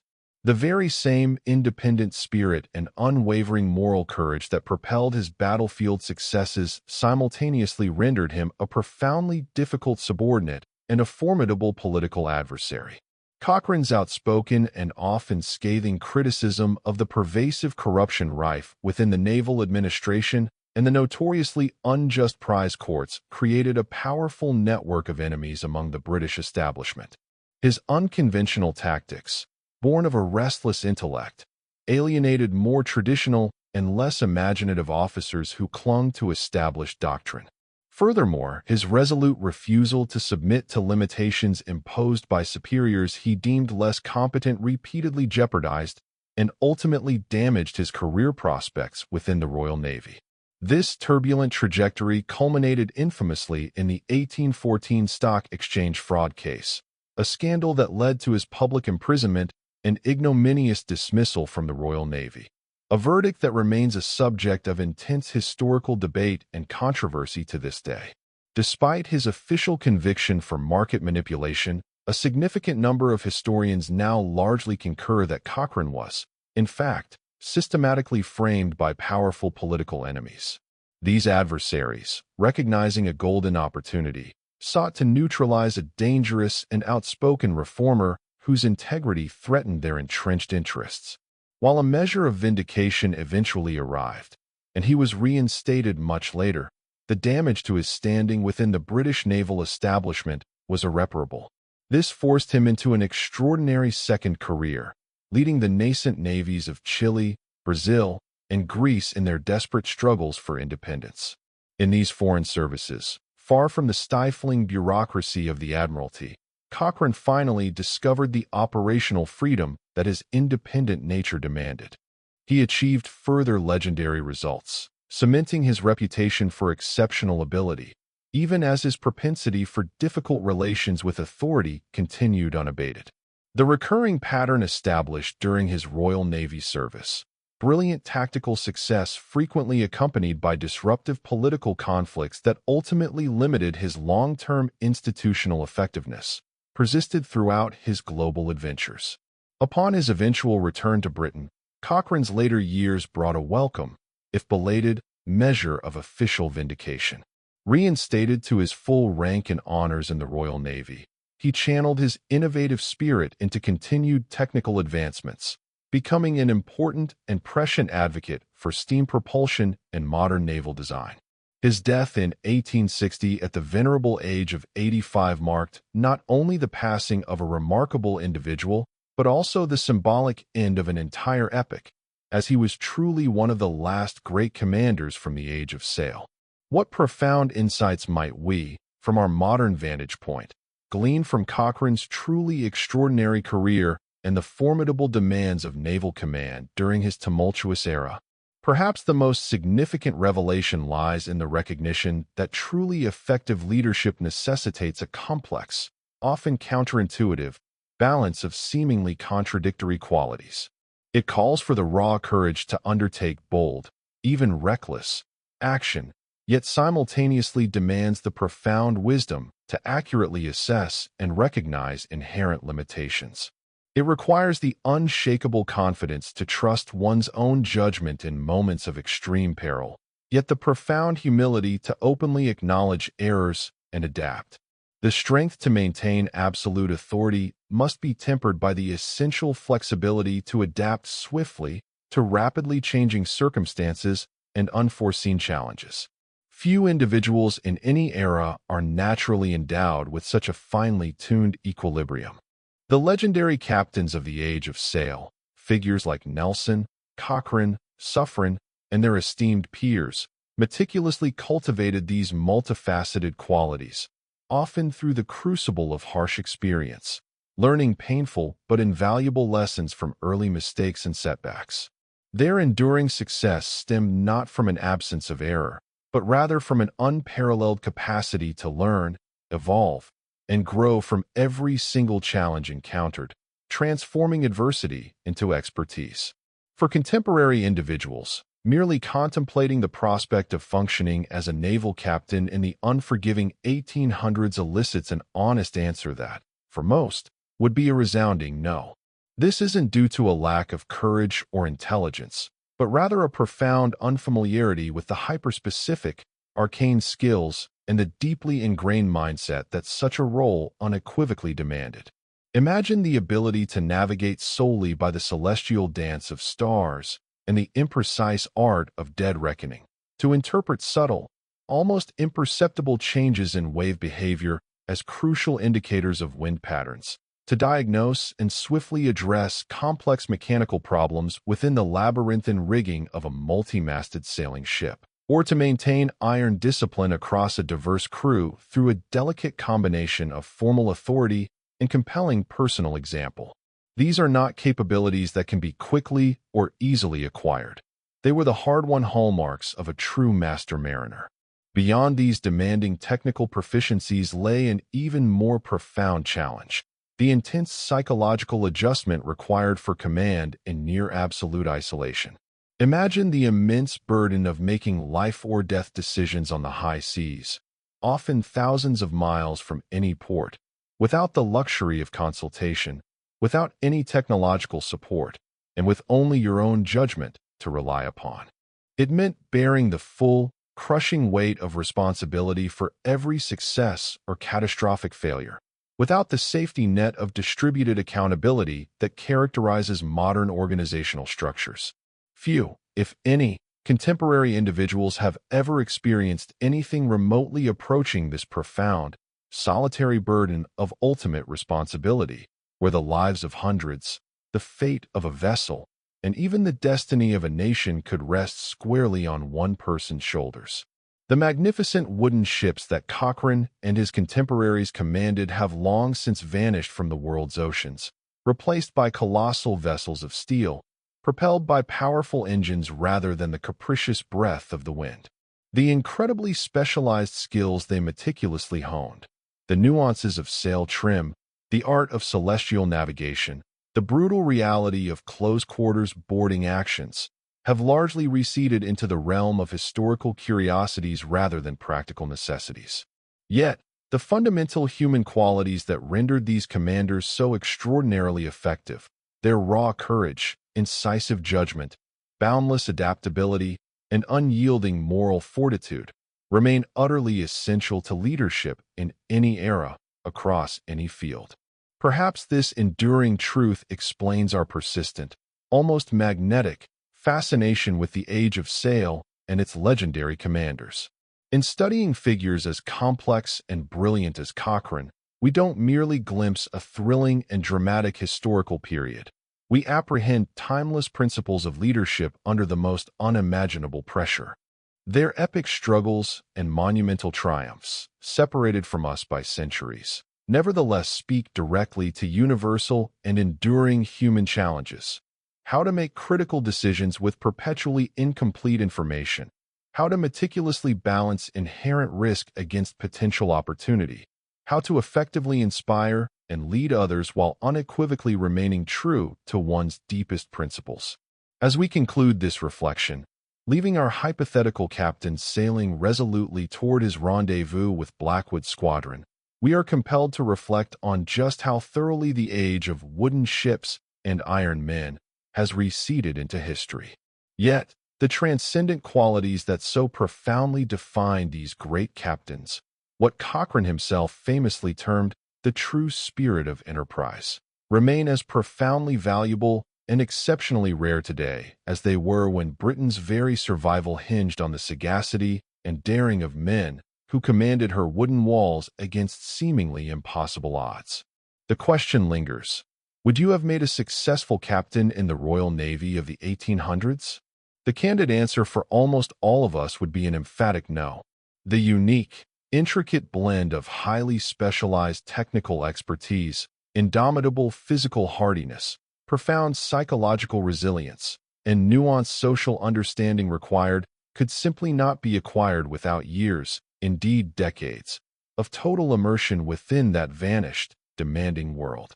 But in contemplating the monumental challenges these truly remarkable individuals confronted and ultimately overcame, we are offered a rare opportunity to discover insights about the very essence of leadership, the weight of responsibility, and the boundless potential of the human spirit. Insights that powerfully transcend their distant era and speak with remarkable clarity and relevance directly to our own complex times.